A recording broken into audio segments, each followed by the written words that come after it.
NSPM 7, the one-sided presidential proclamation directing the federal government to go after those the president characterizes as espousing anti-Americanism, has impacted the crucial work of nonprofits fearful of being subjected to baseless investigations and audits.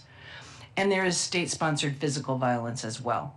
ICE and CBP have physically assaulted individuals suspected of being undocumented, as well as protesters, university students, and clergy members, all to instill fear in immigrant communities and to chill First Amendment protected protest.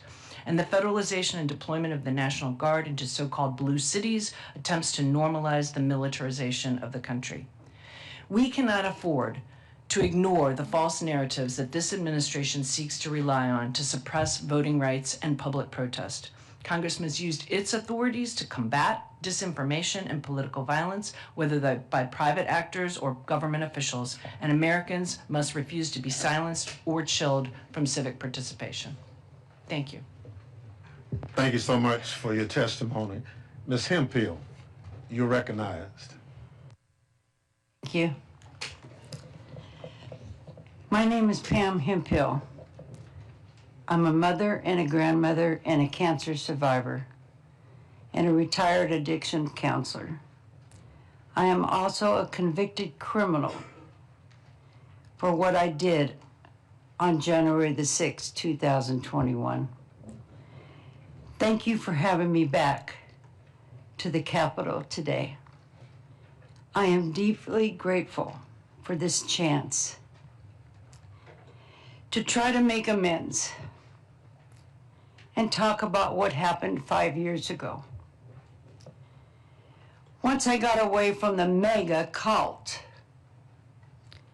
and started educating myself about January the 6th, I knew what I did was wrong. I pleaded guilty to my crimes because I did the crime. I received due process, and the DOJ was not weaponized against me. When Donald Trump pardoned us, I rejected the pardon. Accepting that pardon would be lying about what happened on January the 6th. I am guilty, and I own that guilt. 5 years ago, I traveled from Idaho to DC to see Donald Trump speak. I had fallen for the president's lies, just like many of his supporters. Local people had welcomed me into the circle when I was around them. I heard them saying things like, the Democrats are trying to turn us into a communist country, or the radical left wants to do away with our Constitution. The gaslighting caused a lot of fear, and I was scared. With that fear in my heart, I came here on January the 6th. I went from Trump's speech to the Capitol because I thought Mr. Trump would go to the Capitol with us. I heard people saying that Trump was going to walk down to the Capitol, so I went. Well, as you know, Donald Trump never showed, but the rioters did, and the attack began.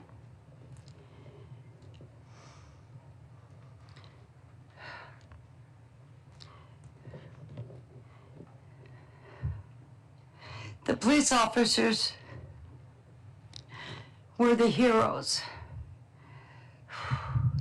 They protected the Capitol and everyone inside the Capitol, and even people like me. I was trampled on by the rioters.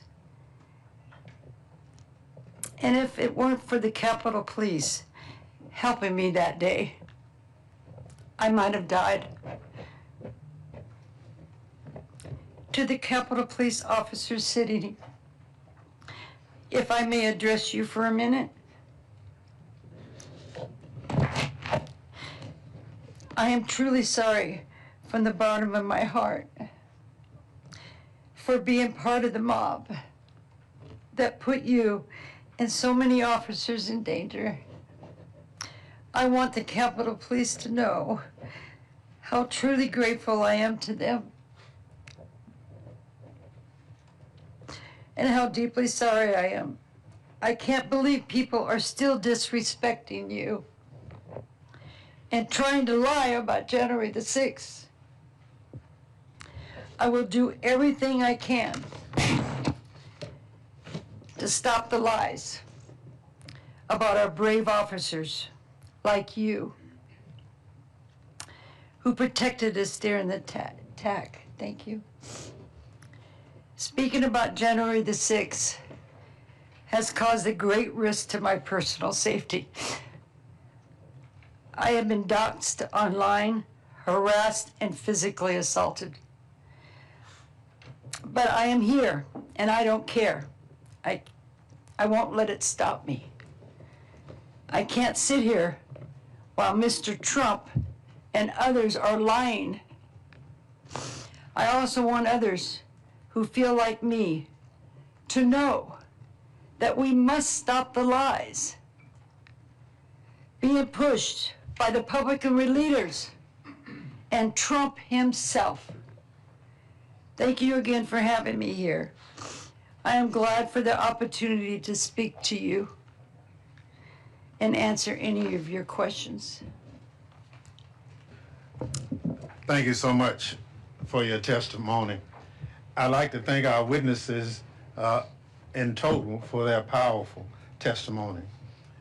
Officer Prejean, thank you for your service. One thing we've heard from the MAGA folks is that January 6th was just a normal tourist visit at the Capitol. Nothing but some protesters who got too rowdy.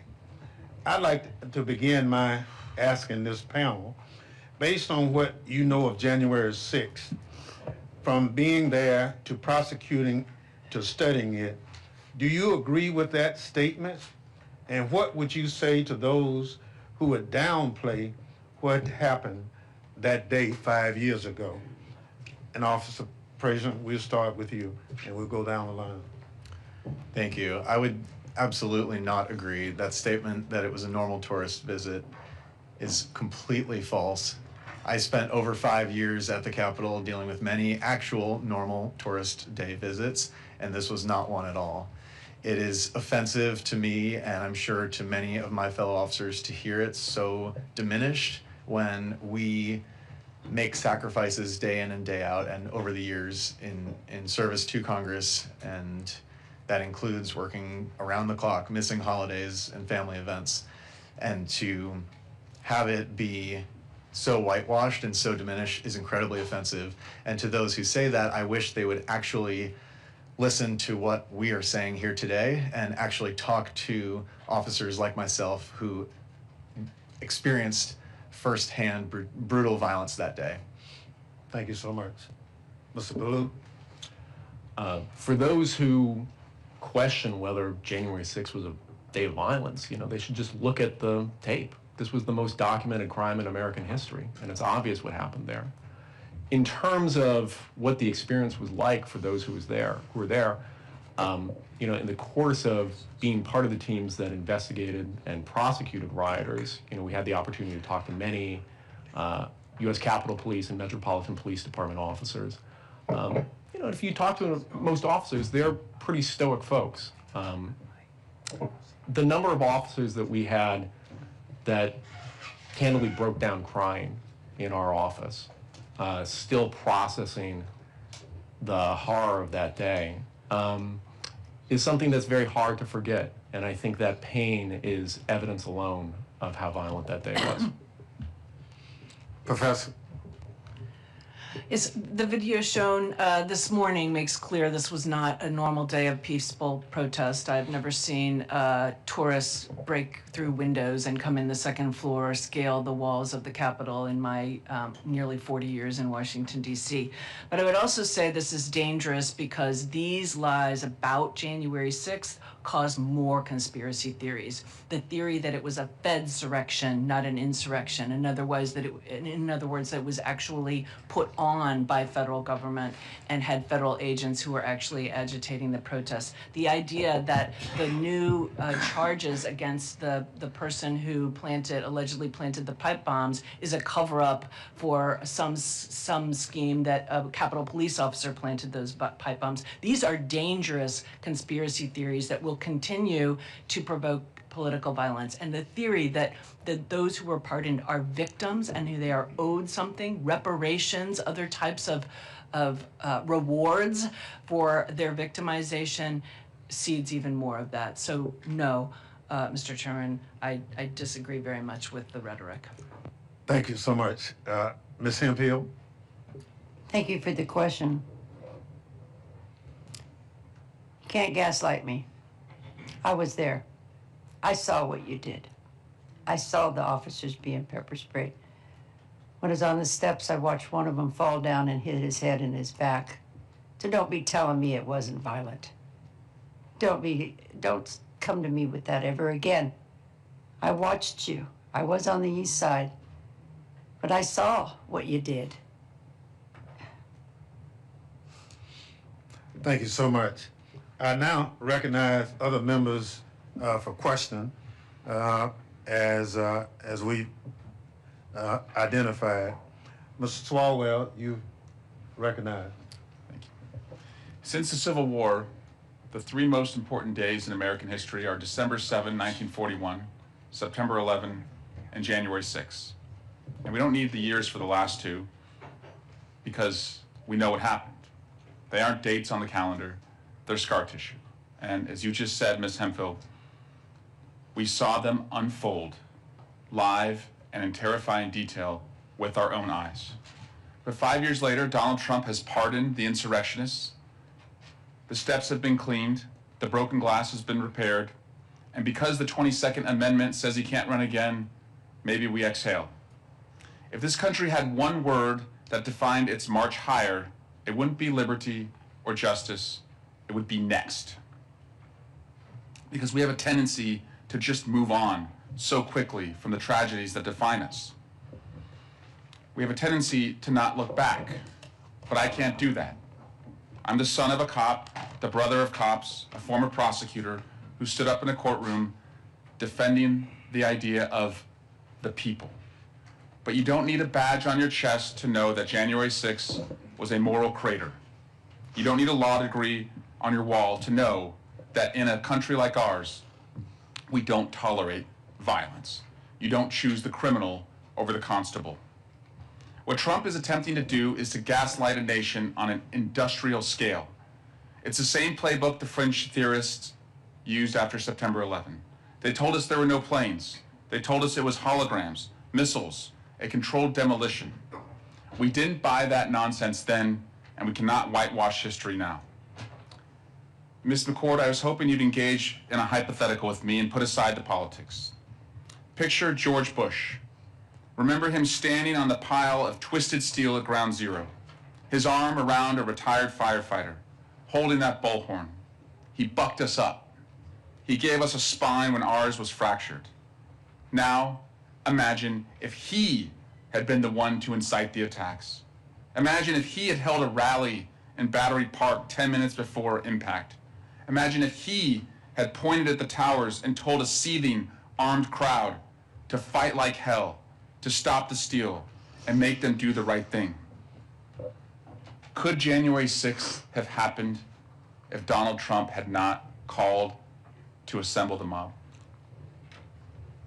I think that it could not, Representative Swalwell, and I think Jack Smith's testimony during his deposition recently makes that very clear. The evidence amassed about what Donald Trump knew, how many people, Republicans included, had told him there was no fraud in the election that's significant enough to change the results. His own attorney general had told them that. He called the crowd knowing that they responded to his dog whistles. And when he knew there was violence, when he knew that his own vice president was in danger, dire danger, that the mob had erected a gallows and said, hang Mike Pence, he let things continue and continue to let things continue. And according to Jack Smith's testimony the other day and the indictments, even the night after, the night of January 6th, he was still agitated. And we know that because 5 years later, he continues to propound those lies. I don't think, just for the record, George W. Bush would have ever said anything like that. Whatever policy disagreements those in this room may have with him, he is a man of integrity who would have never done such a thing. Agreed. And on January 6th, what you just described is what happened. That's reality. It's important that we tackle the future. More than ever, it's coming at us at a breathtaking speed. But if we don't acknowledge a past wound, it stays poisoned.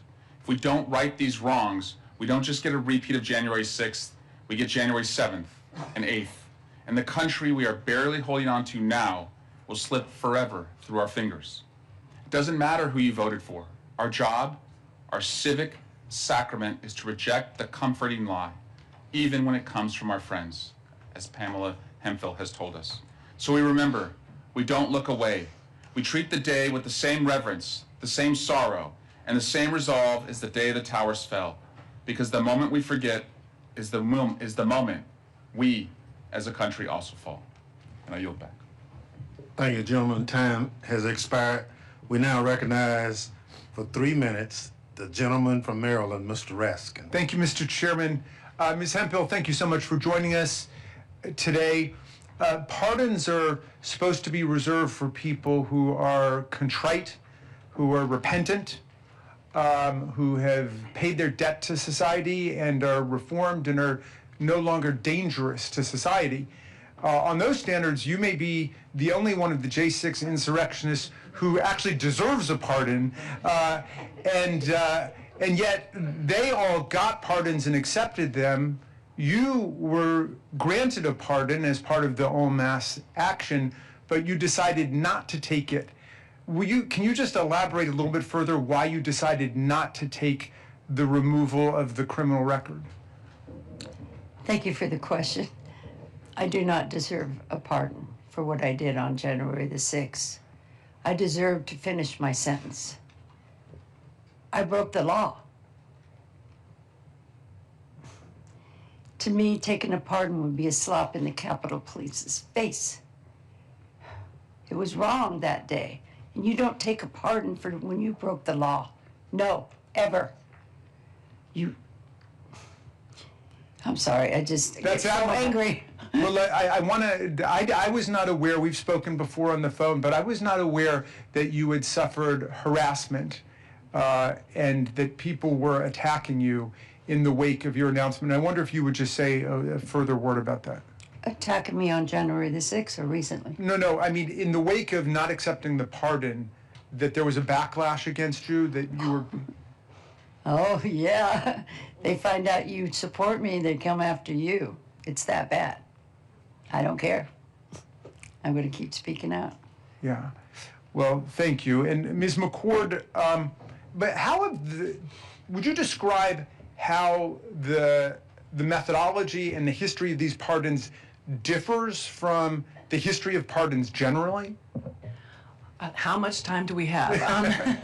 So the pardon attorney is an office within the Department of Justice that normally reviews the applications for pardons, and they look at things like the person's criminal record, their individual characteristics, the things you already mentioned, right? What is their contrition? What have they done with their lives since they committed their crimes? And all of these things are taken into consideration, and recommendations are being made to the president. Here, so far as I can tell, the pardon attorney was completely sidelined, and there was no individualized assessment about the criminal records of those that were going to be pardoned. Criminal records before January 6th, their indications of dangerousness, whether they had accepted responsibility, it was just en masse. So it is as far removed from anything that I've ever seen. The closest is the pardons of draft defectors after Vietnam. Very, very, very different situation.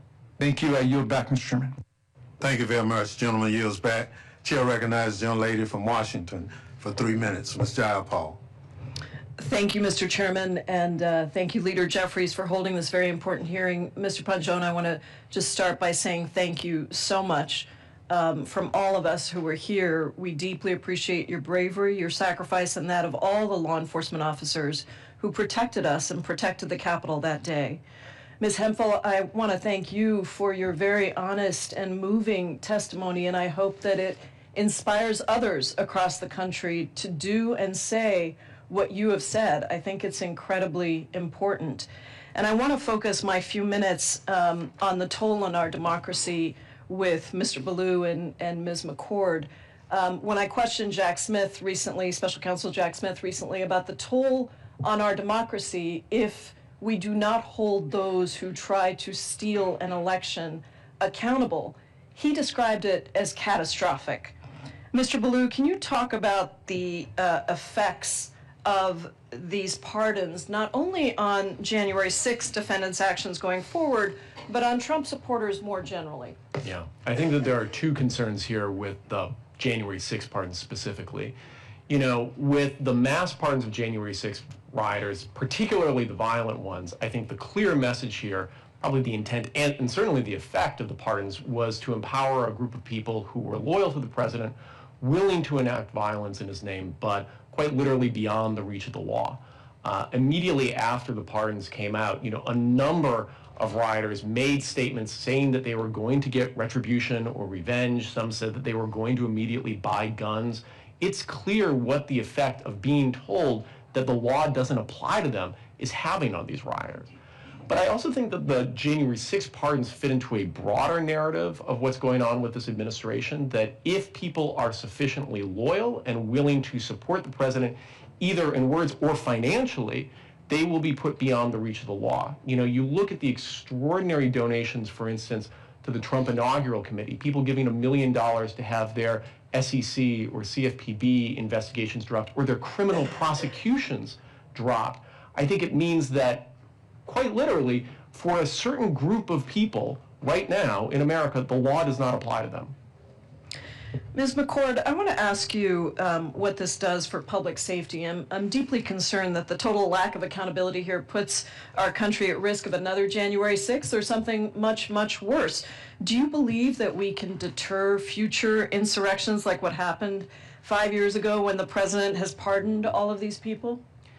I think that there's the damage to sort of the even-handed administration of justice is really very strong, and people can think rationally right now that if what they do is at the behest of someone like Donald Trump, who has the power to absolve them from the wrongs that they commit, that there is an incentive to continue to commit those wrongs. And we are in a dangerous place right now where Mr. Trump still has 3 more years left of his term and is even talking about things like a third term, which of course would violate the Constitution. So these are all seeding these narratives already now that I think could prompt additional acts of violence. I don't think this Capitol could be attacked the way it was before because of what has happened since January 6th. But that does not mean that there can't be other, similar acts of violence elsewhere. Thank you all so much. I yield back, Mr. Thank you. Young lady's time has expired. Chair recognizes the gentleman from California for 3 minutes, Mr. Correa. Thank you, Mr. Chairman. I also want to thank our witnesses for your bravery for being here today, testify to make sure we don't forget January 6th. If I can turn to Ms. Hemphill, ma'am, thank you also for being here. If I can ask you some very quick questions.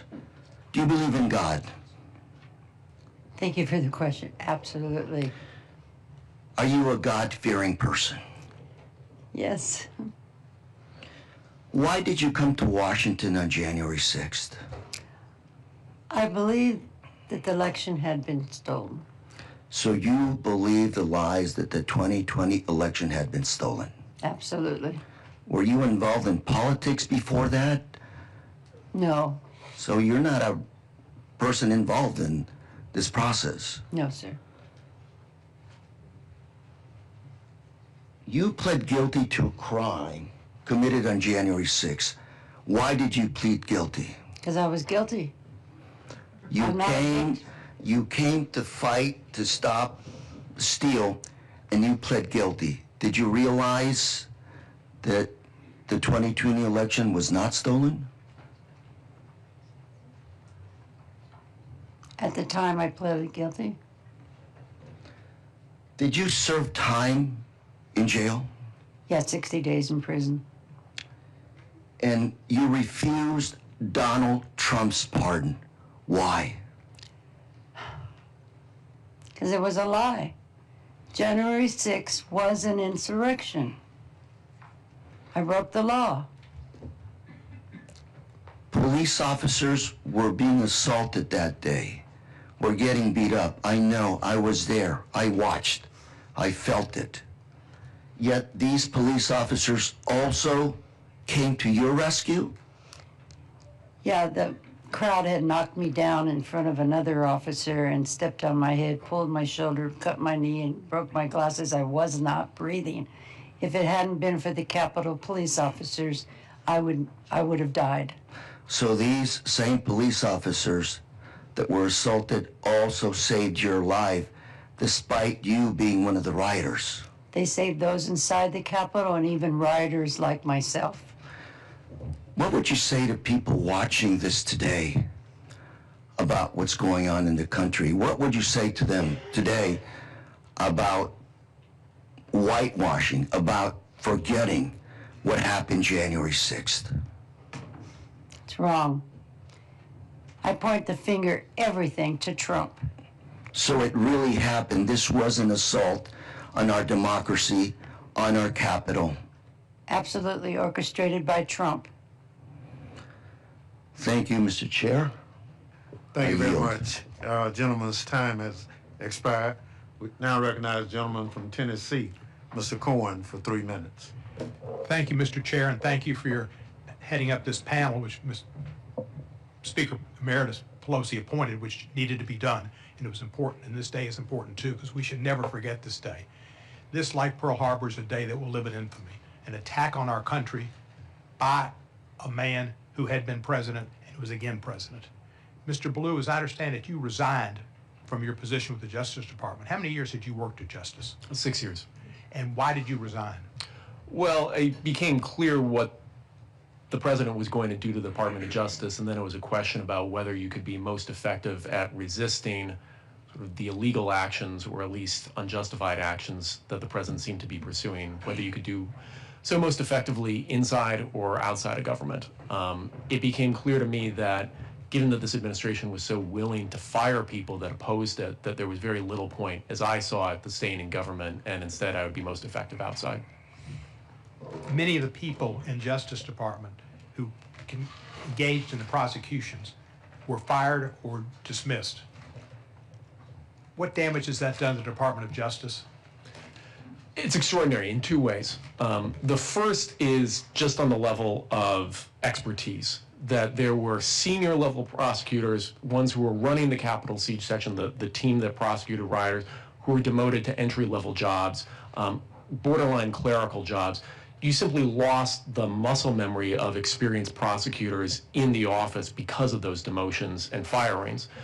I think at a broader level, independent of the expertise, the department is hemorrhaging credibility with judges, with juries, and with grand juries. And the only tool that the Department of Justice has is its credibility, the ability to convince people to accept its position.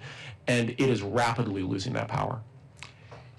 The president has gone after quite a few people on this panel who were on the January 6th committee. Mr. Schiff, who's here, Senator Schiff, he's been targeted for the same kind of situations as the former FBI director and the New York prosecutor.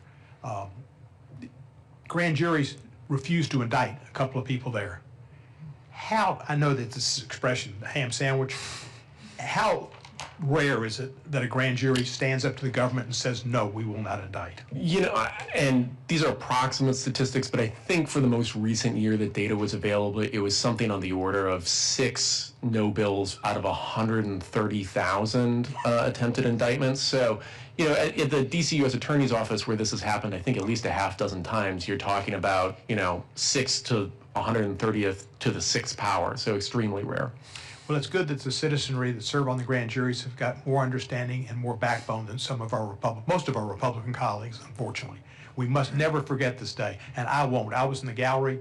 I was concerned. Capitol Police came up in the gallery, locked the doors, had their guns ready, helped me with my gas hood, which I couldn't put on, and all experience, and got out of there. But I was certainly frightened, and I don't think I had post-traumatic stress disorder, but I've thought about it a lot. And when I sit in my house now and watch television, I lower a shade next to me at night so nobody can see in.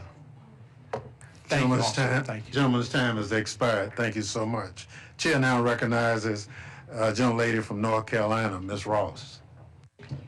Thank you, Mr. Chairman, and thank you so much to Leader Jeffries and to you, Mr. Chairman, and the folks who served on the January 6th committee for making sure that we never, ever, ever forget. And I think if we didn't have this president and this speaker, this hearing wouldn't be just a Democratic hearing. We would be remembering together the collective trauma that this country has gone through. Mr. Ballou, I want to talk a little bit about how the pardons and some of the effects of the pardons have re-traumatized victims. One of the things that we don't talk about with the pardons is that the fact that the insurrectionists who were convicted owed $3 million in restitution to Capitol Police officers and others who they had injured on that day. And only about 15% of that amount, $400,000, was paid before President Trump liquidated the rest of the restitution owed with his pardon spree. Can you talk about how that restitution was an important part of the work that you and others did in your prosecutions? Absolutely. So, you know, January 6th was an attack on individuals. It was also an attack on, quite literally, the Capitol itself. The architect of the Capitol, I think, estimated that there was $29 million in damages to the building itself. And that's separate from the restitution that you're talking about to individual officers. You know, that is a life-saving amount of money for people, many of whom, you know, are no longer working, many of whom are no longer able to work. And so the fact that they may not be able to, you know, collect on this means that quite literally they might not be able to heal. Okay.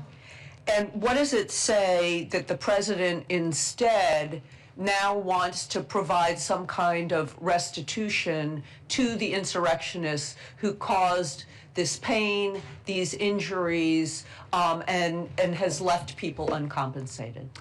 Well, I think this fits to the broader concern that the pardons of the rioters are going to empower people that are loyal to the president but beyond the reach of the law.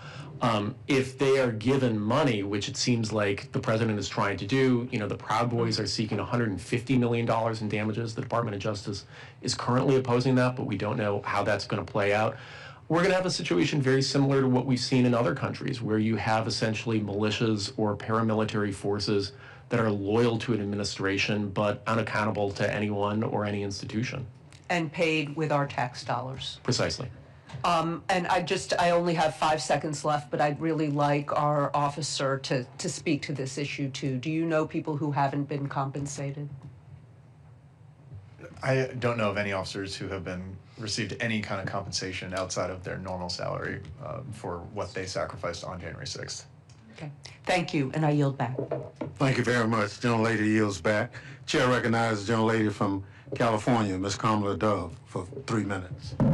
Thank you, Mr. Chair, and I just want to thank all of you for your courage, for what you did for us on January 6th, and for what each of you continue to do today by speaking out and by showing up. This is a very emotional room. It's been very sobering to watch the videos and to hear the testimonies.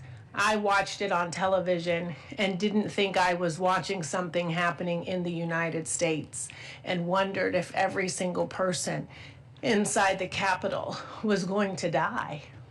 It was terrifying. And I can only imagine what you're going through as you're recounting what you experienced. Ms. Hemphill said that she received due process. Is that true? Thank you for the question. Absolutely. Yes. And so, Mr. Ballou, you resigned from the Department of Justice. Would you agree that Ms. Hemphill and many others, all of the other 1,500 cases that were prosecuted, did they all receive due process? Absolutely. I think it was the largest prosecution in American history, and it was extraordinary to watch, sort of more senior prosecutors, the care and attention they brought to every case. I would agree with that. In fact, I think it's probably an example of how due process actually can and should work in this country, if only all of us were afforded it. Mr. Balu, I want to ask you a couple of additional questions. Let's just say hypothetically that Joe Antifa showed up at the Capitol, upset that this president was doing away with his health care and causing him to spend more money at the grocery store and at the gas station because of the tariffs. And let's just say that Joe came up and he was so upset that he started bear spraying and pepper spraying and beating up members of the Capitol Police because he was so outraged. Would it be right to call Joe Antifa a patriot? No, absolutely. He committed a crime. And would it be right to arrest him? Absolutely. And if I can just briefly say, this isn't a hypothetical. The Department of Justice was prosecuting protesters that turned into rioters from the summer of 2020, the very same 12-month period. And the analysis was, at least the initial analysis, was that those rioters actually received harsher sentences than those from January 6th. That's right. And yet this president said that we assaulted the January 6ers, right, the insurrectionists, and that they were illegally detained, and in fact sort of presumed that they didn't receive any due process. I'm so glad that you're sharing with us that it is not a hypothetical, that in fact it happened. And I just also want to share, Mr. Chair, that now we've learned that the Department of Justice is actually and actively deleting records of the January 6th cases, that they are scrubbing references to the January 6th insurrection as a riot, and in fact have fired prosecutors that worked on all of these cases. Would you agree to those statements? Yes. Thank you for the time. Thank you very much. Chair recognizes the gentleman from Texas, Mr. Castro, for 3 minutes. Thank you, Chairman. And I want to say thank you to each of you for your courage and for your bravery and your candor today. I had the opportunity to serve as an impeachment manager to try to convict Donald Trump in the Senate, thanks to the appointment of, at the time, Speaker Nancy Pelosi. January 6th was an attempted coup. The mob that showed up was trying to stop Congress from doing its job of accepting the election results of the 2020 presidential election. And on that day, Donald Trump left everyone in this building for dead. Our brave police officers, elected officials of both parties, of course, but also our staff who work here in the House and the Senate, the journalists who covered this place, people that are not often discussed, like maintenance workers, cafeteria workers, all of the support staff in these buildings. Their lives were at stake as well. And for 5 years, we've had to listen to Donald Trump and others whitewash that history and pretend as though it was a tourist visit or something peaceful. That day was a dangerous day, not just for the people in this building, but for our democracy and our country. So thank you, each of you, for the roles that you played. Thank you, Ms. Hemphill, for the grace that you've shown in accepting responsibility for what you did and also acknowledging the truth of that day and that mob. I wanted to ask you, Mr. Ballou and Ms. McCord, we exist now in a time of social media where misinformation, lies, distortions can become accepted as truth, unlike any other time in human history. And Donald Trump has exploited that, and his hardcore supporters have exploited that. What work remains in making sure that this never happens again in the United States of America? Thank you, Congressmember. You know, one of the problems is that social media and technology companies basically bear no responsibility when it comes to the way their platforms are misused, the way that their algorithms amplify extreme content. And people, unfortunately, many studies have shown if you do not yourself break out of that loop of more and more extremist content, you will just be feeding more and more. So I think one thing for Congress to take under consideration, I know it's a very difficult task, is what to do about the Communications Decency Act. Sure. And I'll just add very briefly, I think, one of the best antidotes to that is the people who were at the Capitol that day speaking out. Obviously, members like yourselves, but the Capitol police officers, including Officers Dunn and Hodges, who are here today, I think have shown enormous personal courage. Thank you. I'll yield back, Jim. My name is Adam Villarreal. I was a January 6th defendant. And if I could respectfully ask, why is this committee only composed of Democrats? I'm glad you asked. Because no Republicans participated. You're not part of the thing. You're welcome to be here as a spectator. Thank you very much. Chair now recognizes young lady from Pennsylvania, Ms. Dean. Thank you, Mr. Chairman, and thank our leadership for convening us here in this basement room, crowded in here, because I guess the Republican majority didn't want to see this in a bigger, more open space. As Jamie Raskin said in the beginning, it is still January 6th in America. And that is why we are here, to make sure that we continue to shine a light on the grievous errors of that day and those who perpetrated it, particularly Mr. Trump. I believe that his pardons on the very first day of his second administration was an attempt to pardon himself for all of history. Just wash it away. I didn't do anything wrong. It was a party and they were patriots. I want to tell you, Ms. Hemphill, Sophocles emphasized that to make a mistake is human, but real wisdom comes when you recognize your mistake and you correct it. You're an extraordinary role model. I think about you, you said you're a mom and a grandmom. What a role model you are for your grandchildren.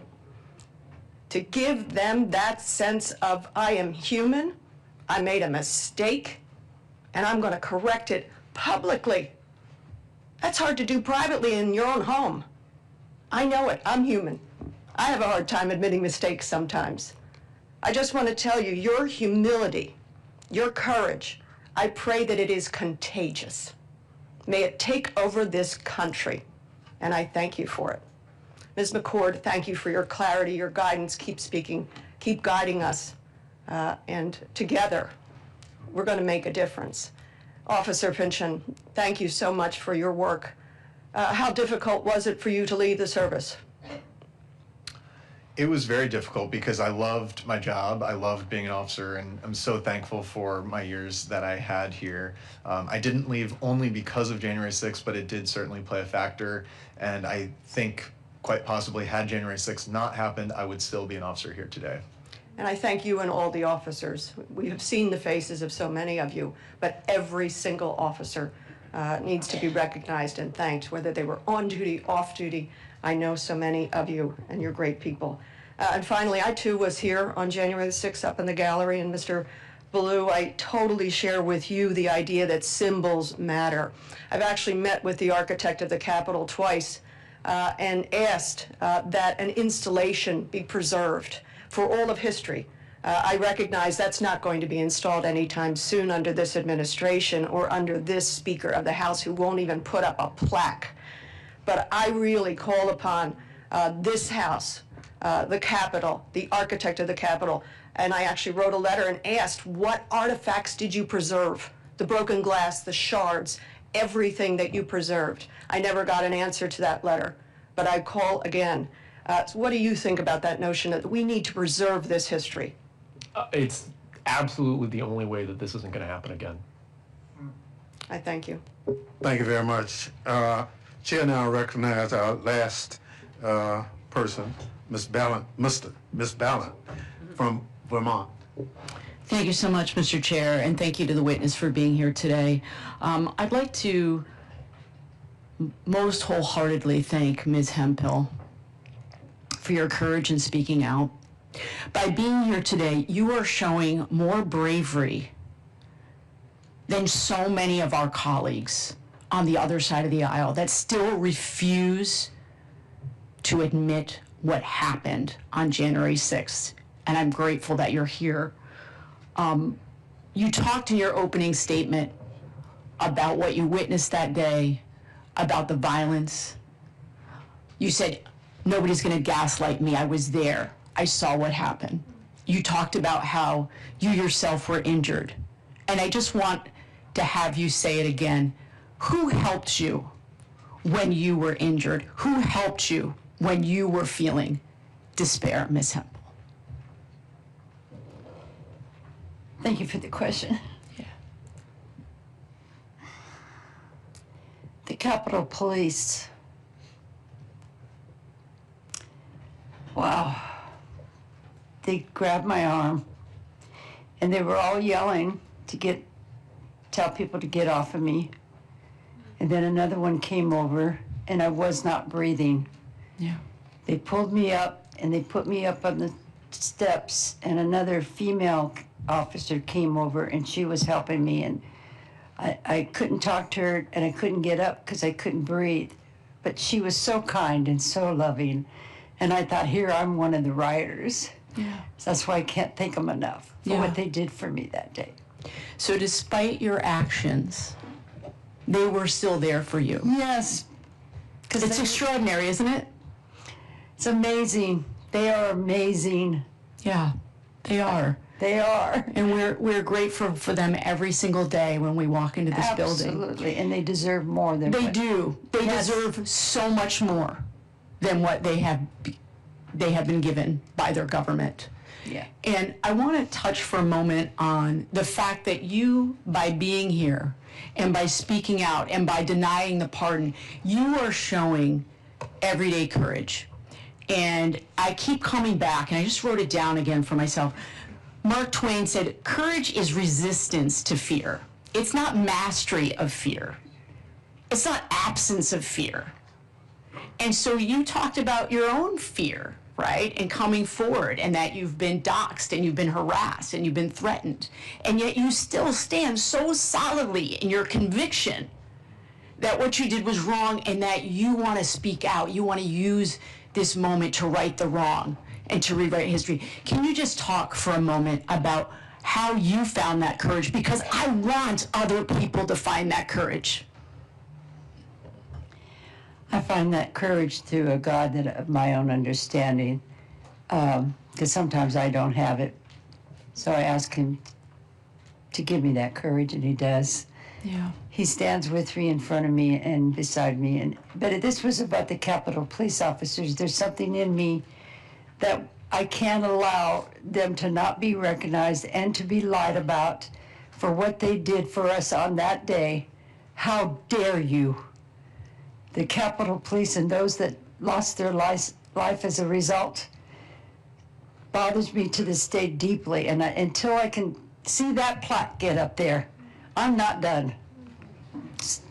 Thank you. Thank you so much. I see my time has expired. Again, thank you so much for being here. We can never forget. I yield back. Thank you very much. Gentlelady's time has expired. Once again, I'd like to thank our witnesses for appearing here today and thank the members for their excellent questions. I now excuse you as witnesses and invite our second panel of witnesses to take their seat.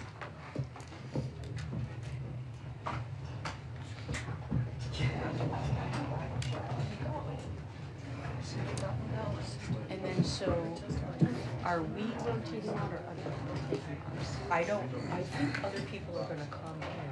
I'm not gonna be here for the member panel. Are you going down?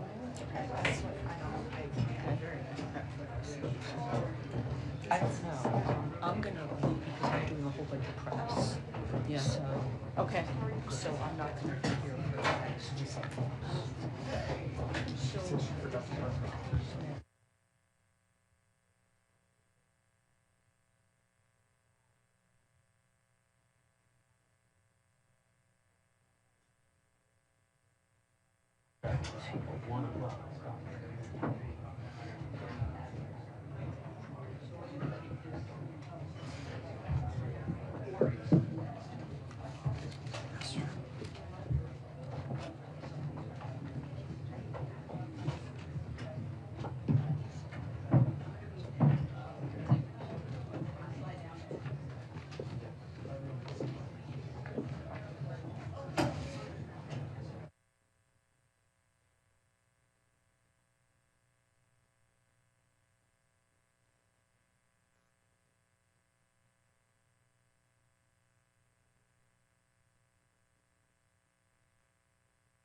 One of the things I'm tasked with is make sure we complete the committee's work. 30 seconds.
Thank you all for being so kind and letting the chair do his duty. Before I recognize my friend from California, I'd like to offer a special welcome to the Gladys Sicknick, the mother of Officer Brian Sicknick, who lost his life following the events of January 6th.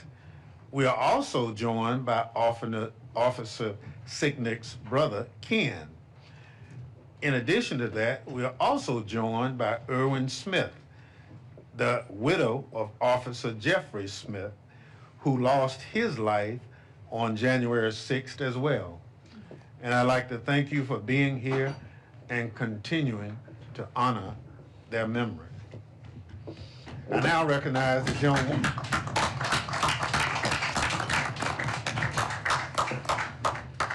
I now recognize the gentlewoman from California, Zoe Lofgren, my colleague on the January 6th Select Committee, the former chair of House Administration Committee, and the current ranking member of the Science, Space, and Technology Committee. Good morning. Well, good morning, and thank you, Mr. Chairman. 5 years ago today was one of our country's darkest days. It's one of the few dates in history where most people can remember exactly where they were. On January 6th, I was chair of the House Administration Committee and therefore was one of the tellers during the counting of electoral votes for the 2020 election. I stood on the House rostrum with then Vice President Mike Pence and then Speaker Nancy Pelosi as we formalized the election of Joe Biden and Kamala Harris. We'd heard plenty of talk in the days before that many Republican members planned to object to the certification of several states at the behest of President Donald Trump. What we didn't expect was for Trump to summon an armed mob to march to the Capitol, urging his supporters to, quote, fight like hell. He had been feeding them lies for weeks, fomenting their rage, and at 2:11, all hell broke loose. A man had ripped away a police officer's riot shield and broke a window on the Senate side, becoming the first insurrectionist to breach the Capitol, and then they began to pour in. Vice President Pence was evacuated by the Secret Service, avoiding by mere seconds the insurrectionists, many of whom were calling for his execution. On the House side, Speaker Pelosi was pulled out by her detail as members of the mob roamed the halls of Congress yelling menacingly, "Where's Nancy?" Since it was a goal of the mob and Trump, it's a miracle that the vice president and no member of Congress were hurt or killed that day. However, the same cannot be said for the brave law enforcement officers that defended our Capitol on January 6th, and my thoughts are with them and their families, as the pain of this day surely has not faded for them in the past 5 years. In the months that followed, the House voted to form an independent 9/11 Commission-style group that would investigate these attacks, and that passed with bipartisan support in the House, only to be blocked by Senate Republicans. Speaker Pelosi decided then that the House would form its own select committee, and that resolution passed 222 to 190. I sit here today with several of my January 6th committee colleagues, including now Senator Adam Schiff, who had to step away, will be back in a minute, former Representative Elaine Lurie of Virginia, and former Representative Adam Kinzinger of Illinois. Our work together was an intense, bipartisan, and collaborative effort. We were focused on getting the truth and then revealing the truth, and I think both our hearings and the final report succeeded in doing that. It was important to us that the information we obtained was accessible to every American, not some dense document filled with DC jargon, but a report where people could easily understand the magnitude of the January 6th attacks and what led up to that day. January 6th each year serves as a somber reminder of how fragile American democracy is and how close we came to losing it. This year is especially grim, as it is the first year in which insurrectionists are walking free thanks to President Trump's blanket pardons. The president, who purports to be, quote, pro-police and tough on crime, sent over 1,000 criminals free, many guilty of assaulting law enforcement officers, and it's absolutely shameful that President Trump chose on his very first day in office to turn his back on our men and women in uniform and excuse the violence that he incited and to send these criminals back out into the country to menace and hurt innocent Americans. me just have this one last thought. No matter how much President Trump and his allies seek to rewrite the past and cover up this stain on our history, the American people remember. With over 1 million documents and hundreds of hours of footage from our investigation, it is one of the most documented crimes in American history. And there's no doubt about who was the most culpable for that terrible tragedy.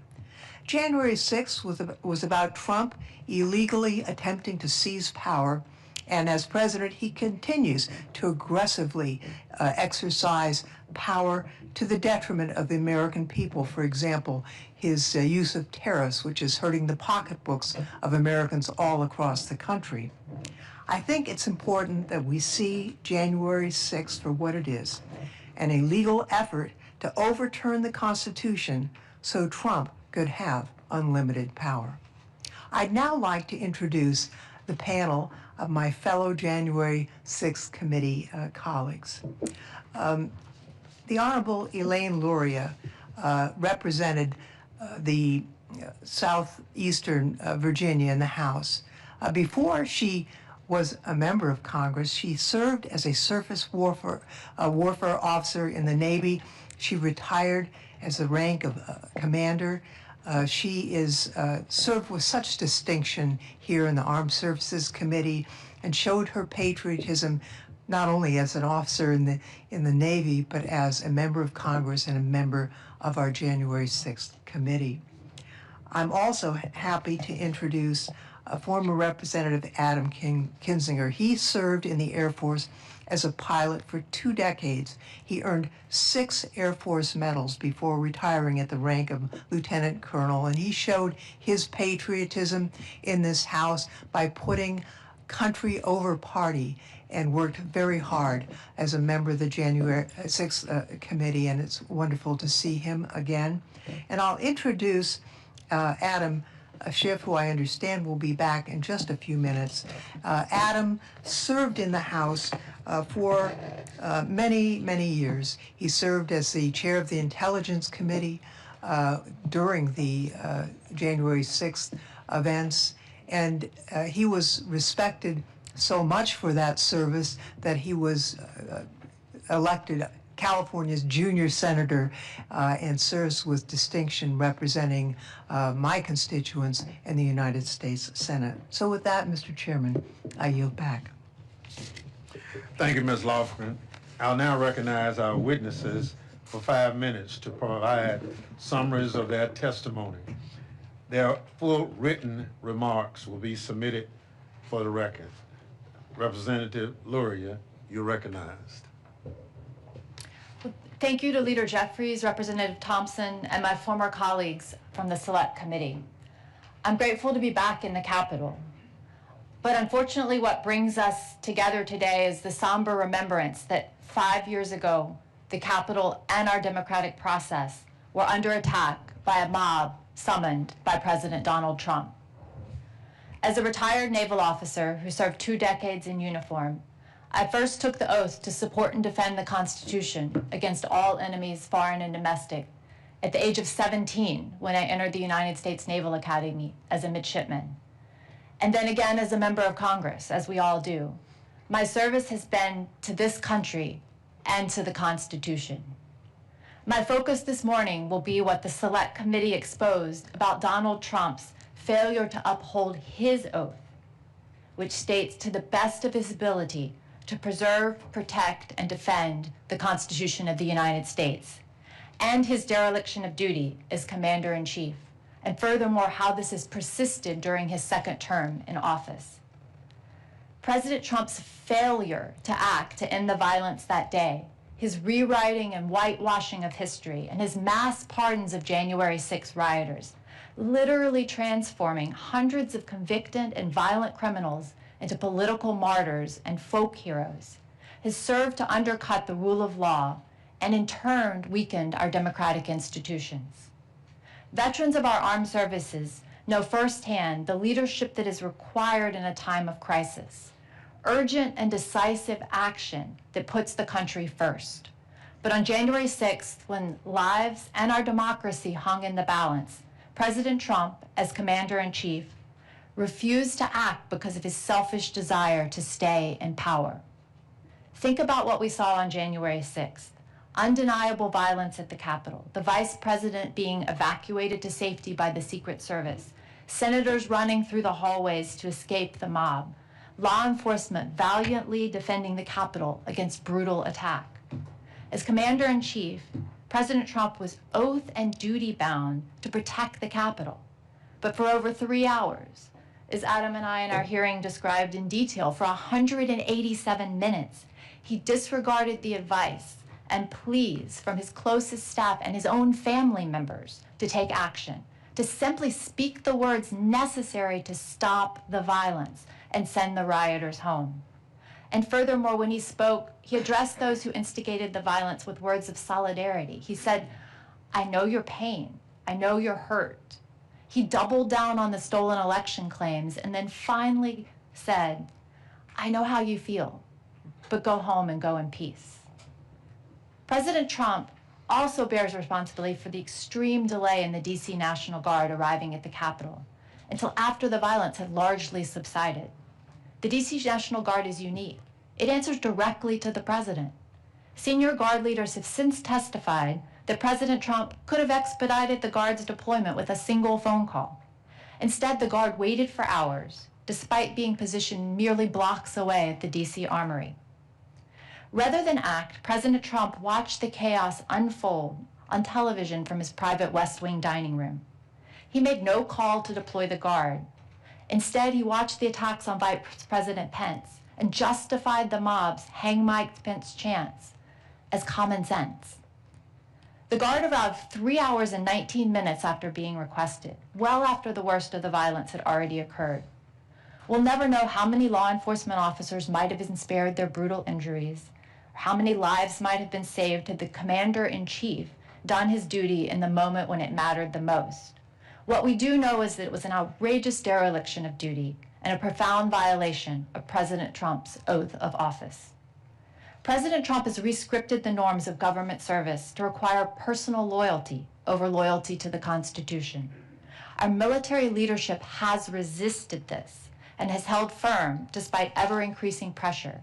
Yet President Trump continues to blur the lines between the duty of the military to the Constitution and his political aims.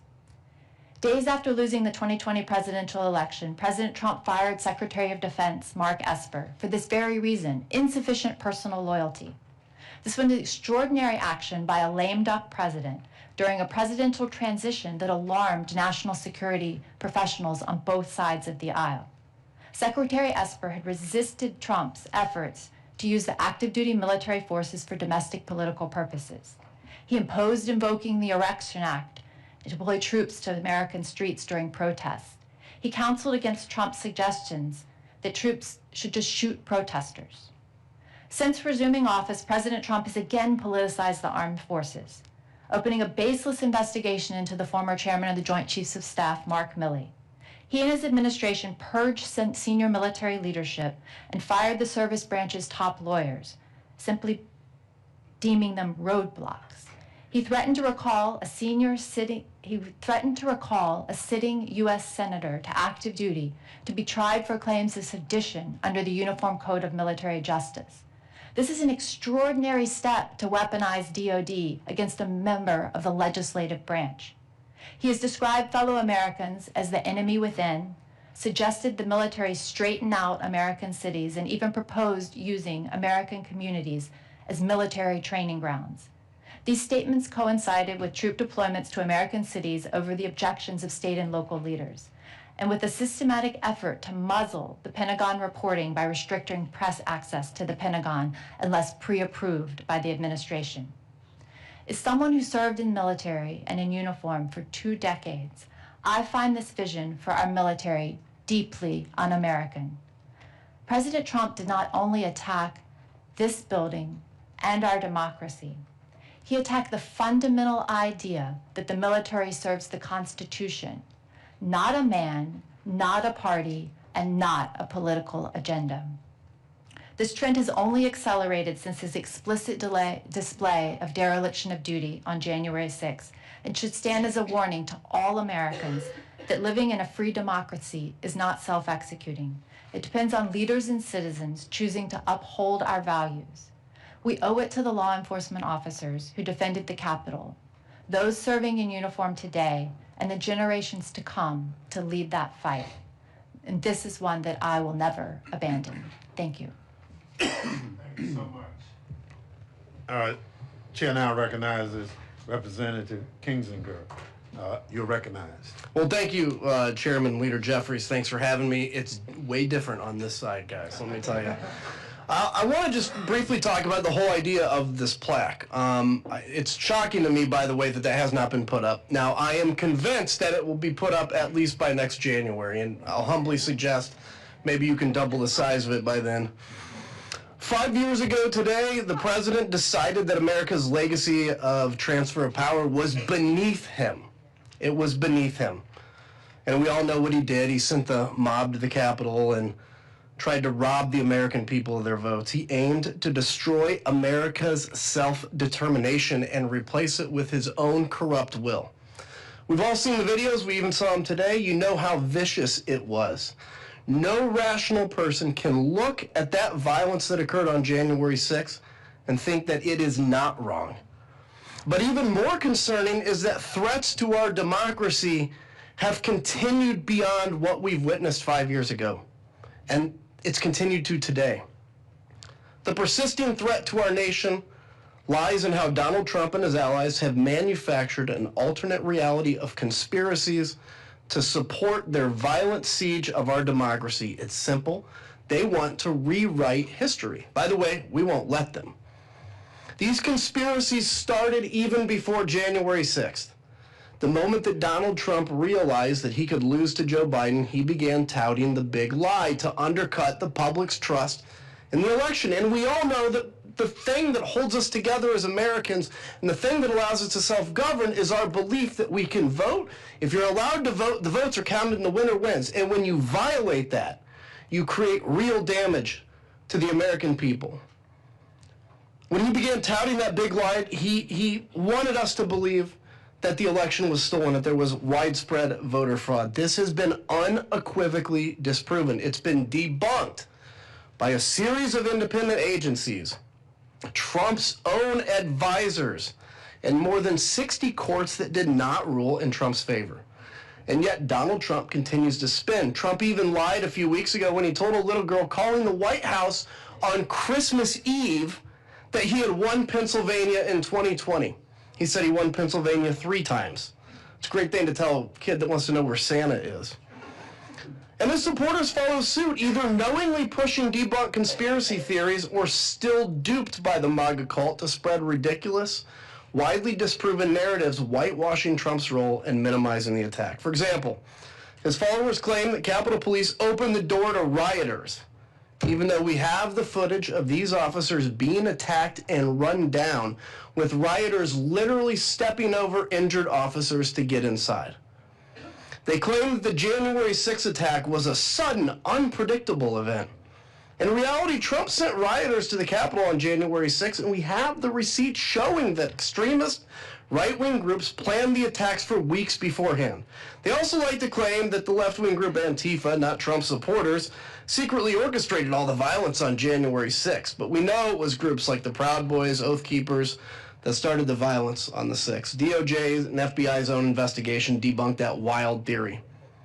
Many of my fellow Republicans even want to pretend that Donald Trump wasn't responsible for it and that he did not condone the violence on January 6th, even though we all can plainly see that it was Donald Trump who called on his supporters to march down Pennsylvania Avenue and fight like hell. It was Donald Trump who sat in the White House, as we discussed, for 187 minutes, watching the attack unfold, throwing gasoline on the flames with his 2:24 p.m. tweet, targeting Vice President Pence in the middle of it. And since then, he's called January 6th defendants political prisoners and hostages. I want to point out here for a second that when these folks were arrested, they were contrite, as Ms. Hemphill was. And then the whole media organization of some of these came around and started calling them political prisoners. And when they did, they made them victims. And then that's when you saw the narrative change from they broke the law to they're victims. This is then in one of the first act of the president's term, he immediately pardoned all of those people who took up arms for his wicked cause that day. I hear often, well, Adam, Trump only pardoned the innocent ones. He never pardoned cop beaters or real criminals. Well, that's obviously another false narrative. He didn't just pardon the nonviolent or non-dangerous people. He pardoned every single criminal who beat, kicked, punched, and pepper sprayed over 140 of our law enforcement officers.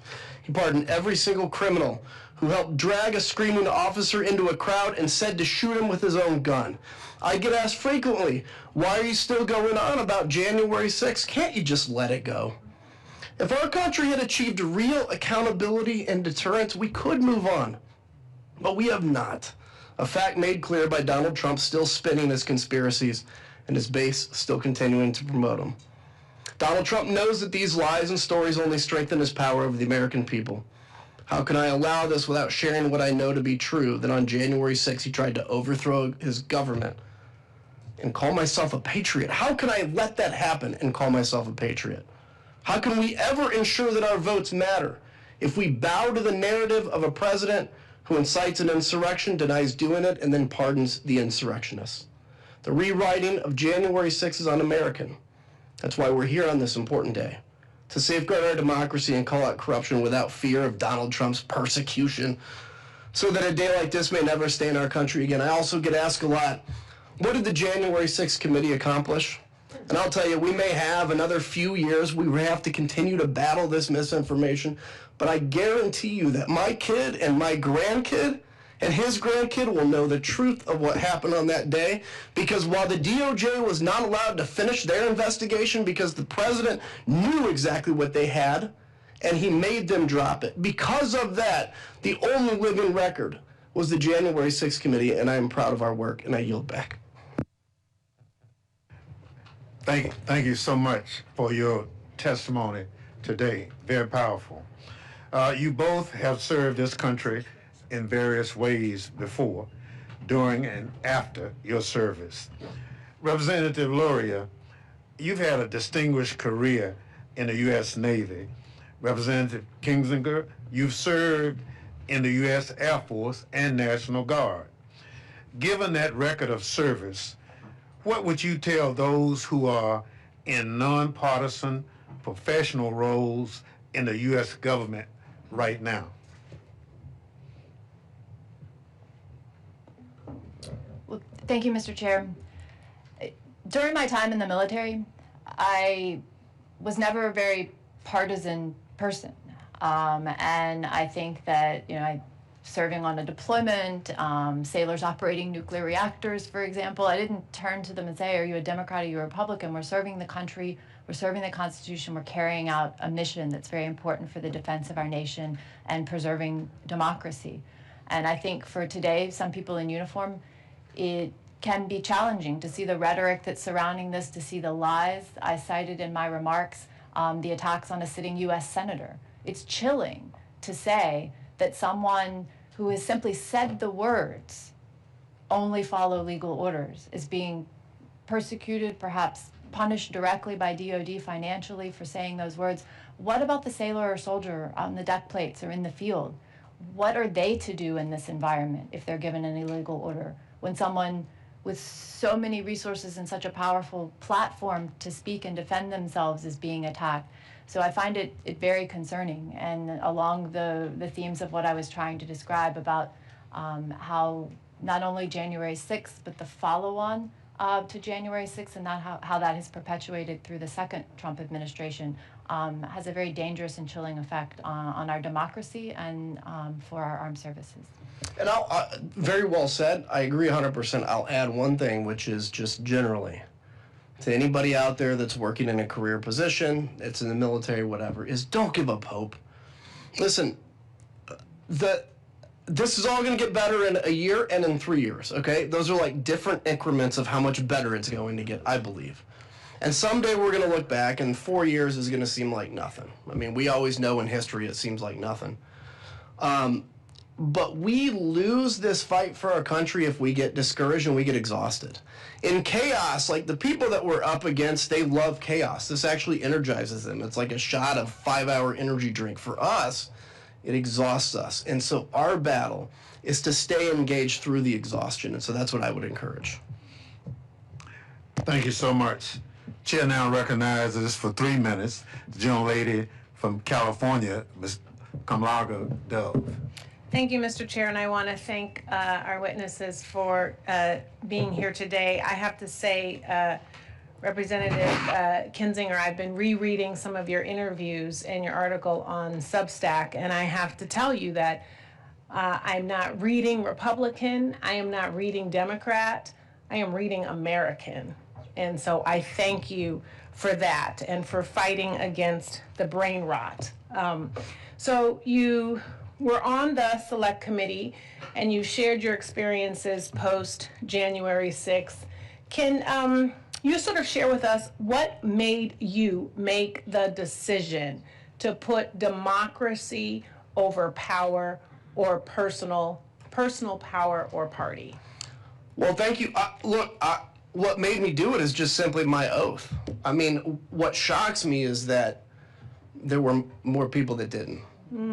I said this and I mean it, like I'm not there. Nothing that I did was heroic, but I was just surrounded by a bunch of cowards that were too scared to do it. I mean, this is like, to me, it's the most basic thing. How do you defend your country? You have been, as a member of the House, God has basically, they have picked you to represent 700,000 people. What an honor that is. And you're going to sit there and say, my career is more important than this moment with 700,000 people? I wear the name of Andreas O'Keefe, who's a friend of mine that was killed in Iraq, on my wrist. And I said since the day I ran for Congress, I said, how can I, as a member of Congress, worry about my career if I'm going to vote for and eventually ask young people to go and die for their country? How can we ask a young person to die for their country if we are unwilling to give up our career for the same cause? That's how. And so, thank you for that. And when you talk about cowardice and when you talk about leadership, what message is the speaker sending when he refuses to put up this plaque? If I can say this just humbly, now that I'm out too, it makes it easier. Look, I'm a Christian. I have no reason to doubt that the speaker's a Christian. What I have a hard time seeing is how we can openly lie to 300 million people and say that's in line with our faith. Look, I'm not walking in his shoes. But the plaque is very simple. You don't have to say that Donald Trump won or lost 2020. All you have to say is DC Metro and Capitol Police did a hell of a job defending this Capitol that day. And had they not been there, and I can tell you, hand on the Bible, had they not been there, it would have been a very different and very bad day. So why the speaker can't do it? Because he's scared of people saying, oh my gosh, you put up a plaque. That's why I say double the size of it when you guys put it up. I am running out of time, but I just want to say thank you. I want to say thank you for your voice and for your courage and for your commitment to this country. We must work and be as steadfast as possible in fighting against the rationalization, the socialization, and the legitimization of political violence and terror. And you are a warrior in that space. Thank you. I yield back. Thank you. Gentlelady yields back. Chair recognizes gentleman from Maryland, Mr. Raskin, for 3 minutes. Mr. Chairman, thank you. Adam Kinzinger, you're a great American patriot. It was such an honor serving with you on the January 6th Select Committee under Chairman Thompson. You were the only member of the committee who flew himself to work. And there's always an air hangar for you in the Free State where you need a place to land. I wonder, you were, among other things, an officer in the Air National Guard. I wonder if you've had an opportunity to reflect on January 6th and the National Guard and what happened there. What was the standard set by Donald Trump on the threshold for activating the National Guard, because he was unilaterally on top of the DC National Guard, so he could have sent it at any point and decided not to, even when you had thousands of people in a violent mob storming the Capitol, driving the members out of the House and the Senate. Is that a standard that you think he has maintained in his new administration in terms of deployments to places like Los Angeles and Chicago? Look, it's interesting because I was an active guardsman during January 6th, and I remember the whole time, like, just where's the National Guard, right? My people.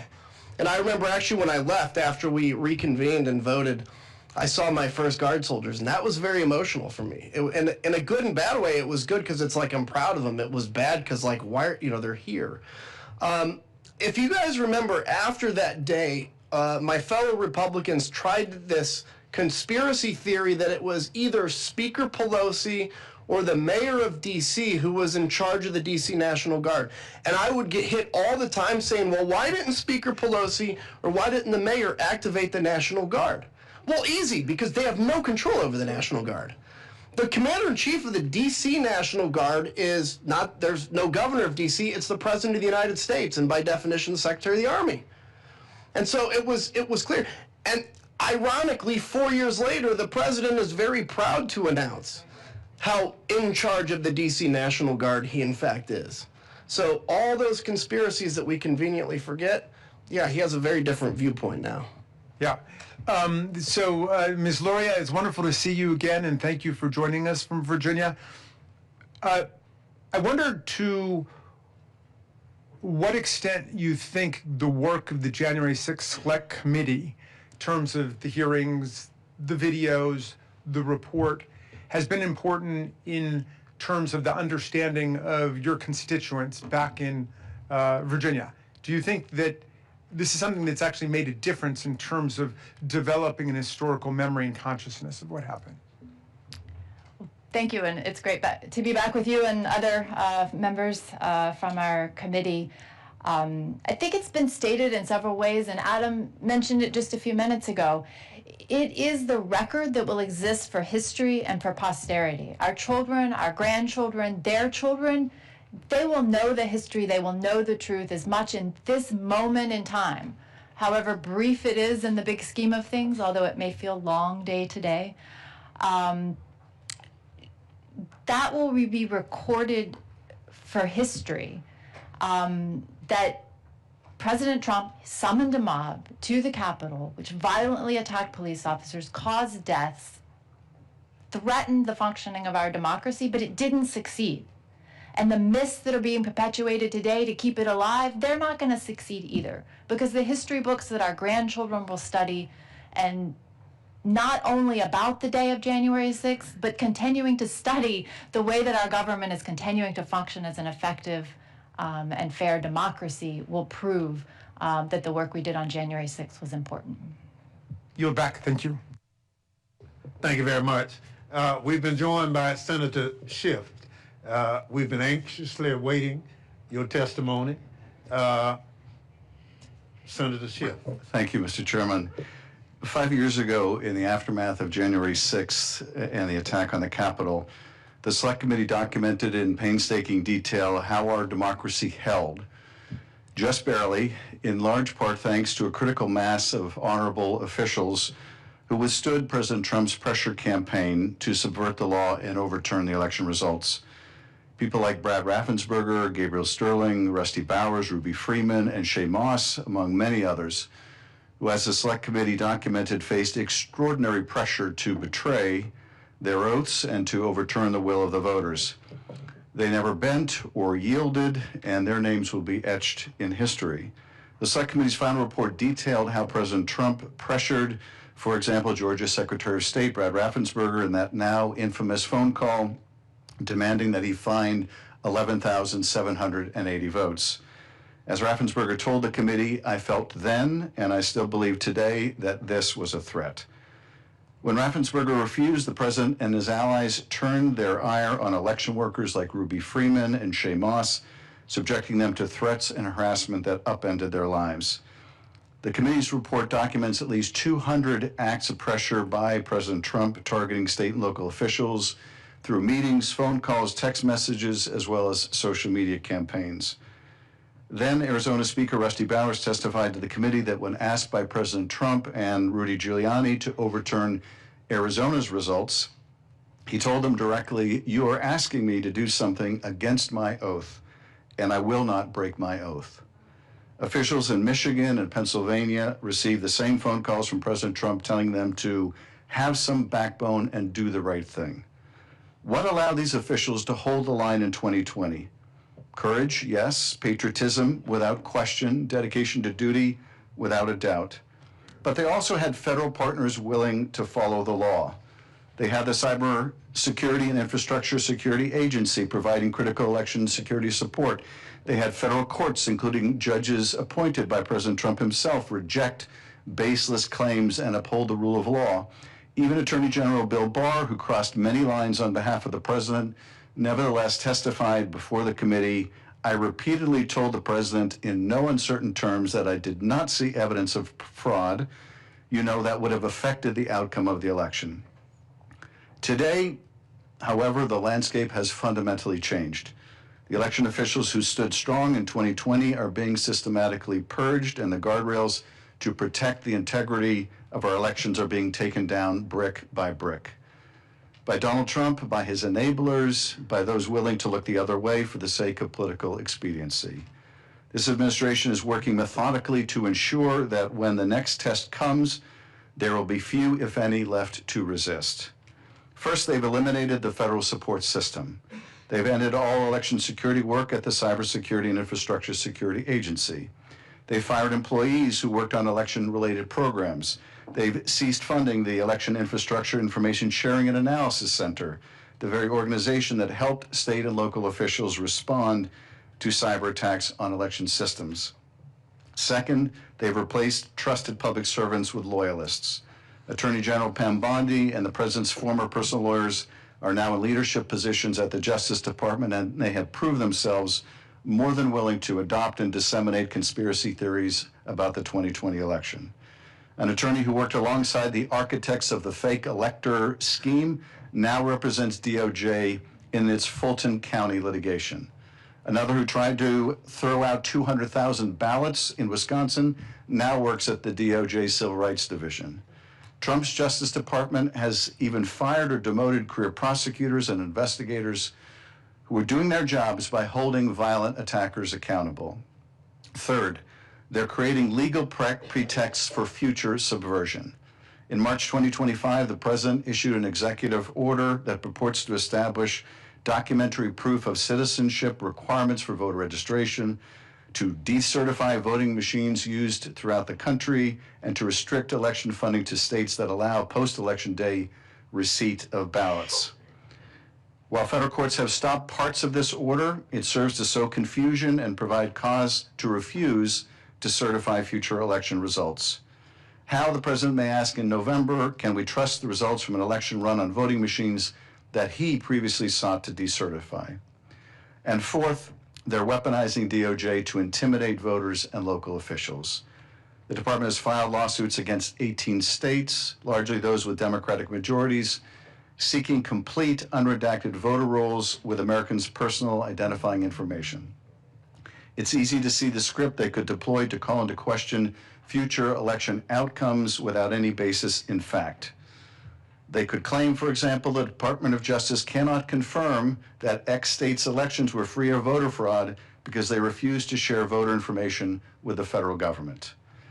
And perhaps most ominously, we've seen the president's efforts to coerce Colorado into releasing Tina Peters, a county clerk convicted of serious state-level election-related crimes, including going so far as to veto a bill unanimously passed by both chambers of Congress that delivers clean drinking water to rural Coloradans.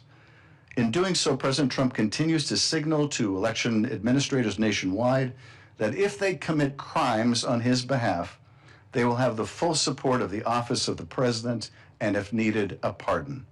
As a result, we're seeing massive turnover among election workers since 2020. Many who stood firm have been pushed out, harassed, and driven out by threats. They're now being replaced by individuals who may be more than willing to bend or break the law when pressure comes. As the Select Committee warned in its findings, the greatest threat to democracy comes from those in positions of power who are willing to subvert the rule of law. That is exactly what this administration is trying to engineer. Despite the challenges facing our democracy, we can and must ensure a free and fair election this fall and far into the future. As the Select Committee concluded in its report, had enough state officials gone along with President Trump's plot, his attempt to stay in power might have worked. It is fortunate that a critical mass of honorable officials withstood President Trump's pressure to participate in this scheme. These brave individuals proved that standing firm in defense of democracy is possible even under extraordinary pressure. We must prepare to do so again. I thank you. I thank the gentleman for his testimony. We will now hear from our last questioner, the gentlelady from Pennsylvania, Ms. Dean. Thank you, Chairman. And I thank Representative Luria, Representative Kinzinger, and Senator Schiff, colleagues and friends, for your testimony, for your work on the Select Committee. That work will last for all of history, and I thank you for it. I went to every single one of the meetings that I possibly could. And Adam, to your point, to hear from the brave Americans who put themselves at risk, not just representatives, but the brave Americans who had the courage to tell the truth about what had happened and the pressures that they had been under, whether they were in the administration or outside the administration. Elaine, you started with the notion of oath and duty. Actually, I think all of you spoke to that issue. It is so clear that, as Jack Smith's testimony reveals, the president, after a series of lies, the lies that continue to this day, he invited the mob, he incited the mob, and then he exploited the mob as he continued the series of lies to millions of Americans. And I remember I had the solemn honor, probably the highest honor I will ever serve here as a member of Congress. I was asked by Speaker Pelosi to be an impeachment manager for the second impeachment of Donald Trump, serving alongside so many of the folks here. And I remember people saying, well, wait a second, you know, he couldn't have foreseen that that could have happened. Well, of course, he could foresee, and the folks around him could foresee. But the 187-minute delay sitting in the dining room, are you kidding me? Representative Swalwell asked about a comparison to another president acting in such a way. Could you imagine another president waiting 5 minutes when his vice president, members of the House and Senate were under such a critical attack? And I guess I want to just ask you each quickly. I agree with you. We're going to face the same problem again. And maybe, Mr. Kinzinger, you could help us the most. Most people say to me, why is it only Adam Kinzinger and few others? When will they part company with this man of lies and corruption? Can you give us any understanding of that? I mean, when it's been 10 years of him around and you invest so much of yourself in helping to advance the lie, you now take ownership of it if you admit that's what it is. And humans are unbelievably capable of convincing ourselves of anything. And keep in mind the first term of Donald Trump, there are a lot of your colleagues, my colleagues, that either didn't run again, they were beat or whatever for speaking out. And so after 10 years, the only folks left are those that are very willing to bow down and to offer everything to the great Donald Trump. And I tell you, when it ends is in 3 years when he's out of office. And all of a sudden, and potentially what happens here, power is the one thing that can wake them up. And so they're going to lose it. And it's going to be a pretty bad day for them when they do. Thank you all for your extraordinary service to our country. I yield back. Thank you so much. Senator, you'd like to comment on that? I would. One of the issues that we looked at as part of the January 6th committee, but it was also larger than the scope of what we could effectively wrap our heads around, is the challenge of where Americans now get their information and how we get it from such very different places. And I think in answer to your question, not just about this president, but about so much of what divides the country, we're going to have to figure out a way of becoming better consumers of information, of breaking down some of the stovepipes again, because we each live in such different information worlds. I'm old enough to have rushed back to my college dormitory to watch Walter Cronkite's last broadcast, and that was a time when there was a large body of agreed upon fact. And we might differ with what to do with those facts, but at least we agreed there were facts. Now people tune into the news they want to hear to reinforce the views they already have, or they have it curated for them on social media that shows them only what they want to see because it rewards time on their platform. This to me is one of the most cross-cutting challenges we have. And I think in order to avoid this kind of ability to gaslight a significant part of the country by claiming you cannot believe your lying eyes, you can't believe what you're hearing, you can only believe me, we're going to have to find a way to break through those information silos. And I think this disruption we've had in how we get information is every bit as seismic as the invention of the printing press must have been. But civilization had centuries to get used to that innovation and not a few wars. We've had a relative millisecond to get used to this media environment, and we're going to have to figure this out. But Chairman, I thank you for hosting this hearing along with Leader Jeffries. Thank you, Chairman, for your service, and to Adam and Elaine, my colleagues. Very grateful for your work.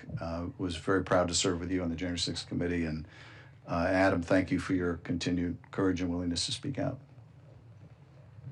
And I want to thank our colleagues for appearing here today. And I'll now excuse you and invite our next panel of witnesses to take their seat.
So much.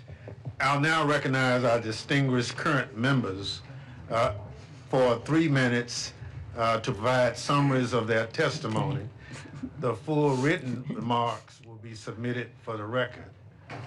However, our first speaker has the magic minute. That's why I wore the pin today, to get that magic minute. Thank you very much, Mr. Chairman. Thank you for your leadership. You and Liz Cheney did such a remarkable job leading this, the committee, and now the leadership of our leadership, Hakeem Jeffries, Pete Aguilar, who's there, and others, Congresswoman Clark as well. Thank you for bringing us together today. On January 6th, 5 years ago, we began the day prayerfully. We had a Zoom call with our members because it was the time of COVID. And on that call, I said, this is the Feast of the Epiphany. This is an important Christian feast, and let us hope that that word epiphany, which means we also not only a feast of the Epiphany, but the idea of the Epiphany, that people will see the light in a different way. We were prepared that day under the leadership of Jamie Raskin, he had prepared us in advance to go to the floor very, very legally. It was about the facts and it was about the law. And it was very nonpartisan. In fact, all of our testimony was based on Republican testimony throughout the states that would be in question. We prayed for the president. We said we weren't going to mention his name in our testimonies, the facts and the law, the numbers and the races. And I continue to pray for the president because I could never have had the idea that a president of the United States would incite an insurrection on the Capitol of the United States, the symbol of democracy throughout the world, on the Constitution of the United States, which he took, as we all took, an oath to uphold, on the Congress of the United States, who that day had the congressional responsibility to accept the results, to certify the results of the election. The list goes on. And today, that president who incited that insurrection continues to lie about what happened that day. On my way over here, I saw on TV that he was claiming that we did not ask for the National Guard. I thank Representative Hinziger and as well as Elaine Loria for setting the record straight and other testimony that you've heard here. For over 3 hours, we begged him to send the National Guard. He never did it. He took joy in not doing it. Was savoring that. And right now, he was saying on TV today, I wanted to send it, they just wouldn't do it. His own Secretary of Defense, acting Secretary of Defense, testified under oath against what the president is saying today. Maybe not in public, but under oath. God forbid that they ever put this president under oath. His people know never to do that because who knows what will happen. But what he's saying today, still lying about it, is an insult to the American people. Good-thinking people in our country, and I believe in the goodness of the American people. Believing in their goodness is what gives us hope that we can move on from this even stronger. His lies that he continues to tell are an insult. The courage of our founders, the beautiful vision they had of this country. And they wrote the Constitution. Thank God they made it amendable so that we could expand freedom over time. But in that Constitution, they knew that we could have a rogue president. Hence, they put impeachment there. But they never suspected that at the same time we'd have a rogue United States Senate, wouldn't have the courage to testify to the truth. However, Senator Mitch McConnell, the leader of the Senate at that time,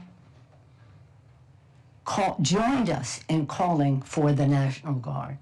Get it over here right away. He used a little slight profanity in what he said. And yet he refused to vote for the impeachment. But nonetheless, getting back to this actual date, because of Sergeant Aguilo Canal, Harry Dunn, Eugene Goodman, Michael Fanone, Daniel Hodgins, Caroline Edwards, because of the actions of these members of Congress and their courage, and I name just a few, but because of the National Guard, our members of Congress were protected. And some of them are here, and I see so many more who will testify. We all know the leadership that was provided by one of our colleagues who will testify, and he told them to take off their pins because these people were coming to get us. How many times did I hear they were going to put a bullet in my F-word head? That's what I heard on TV while we were seeing this on TV. But one thing I knew when we saw that on TV was, despite what anybody would say, that we would go to the floor that night and show the world that the Congress of the United States, that our democracy had survived the insurrection that the United States president had incited. And I want to especially thank the mother Gladys and son Kenny, in attendance of Officer Brian Zicknick, Officer Jeffy Smith, his widow Erin, is in attendance, and also Officer Howard Livingood's family, Officer Kyle DeFreytag, and Officer Gunnar Hashida. These families made the supreme sacrifice for our democracy. And that day, what particularly offended me was, we know that our founders, the Times have found us, right, Mr.? The Times found our founders to establish this country. The Times found Lincoln to save the Union. The Times found us to save our democracy as well. But when we were watching this on TV, we could see the Confederate flag being flown under Lincoln's dome, the dome that Lincoln built during the Civil War to show the world that America was resilient. Lincoln's dome, there's the Confederate flag, while they were defecating on the floor of the Capitol, insulting the people who managed the Capitol, the staff and all the rest. But it was the courage of our national police and also the Metropolitan Police that saved our lives. It was the courage of our members to go back to the floor that night. I was so proud of them, because you never know in terms of whatever is happening in the White House still. It took courage to go back to that floor. Still, when we went back to the floor to continue the work of the Constitution, the Republican members decided to still challenge the results of the election. That it wasn't honest. I mean, the lies were so pervasive. They were so sad. They were so sick. It's almost if you drum up something from the past. Have you no decency? Do you not care about your oath of office? Is your loyalty to that man who incited an insurrection more than your oath of office? Is your political career more important than America to you? Why are you here? Why are you here? So again, I want to just say that with all of this, one of the proudest moments of my 8 years of speaker and 12 other years as leader, but the speaker part, was that we went to the floor and we honored our members, had the courage to go there after being under threat, being chased by these people, being under threat, to go to the floor to honor their oaths of office.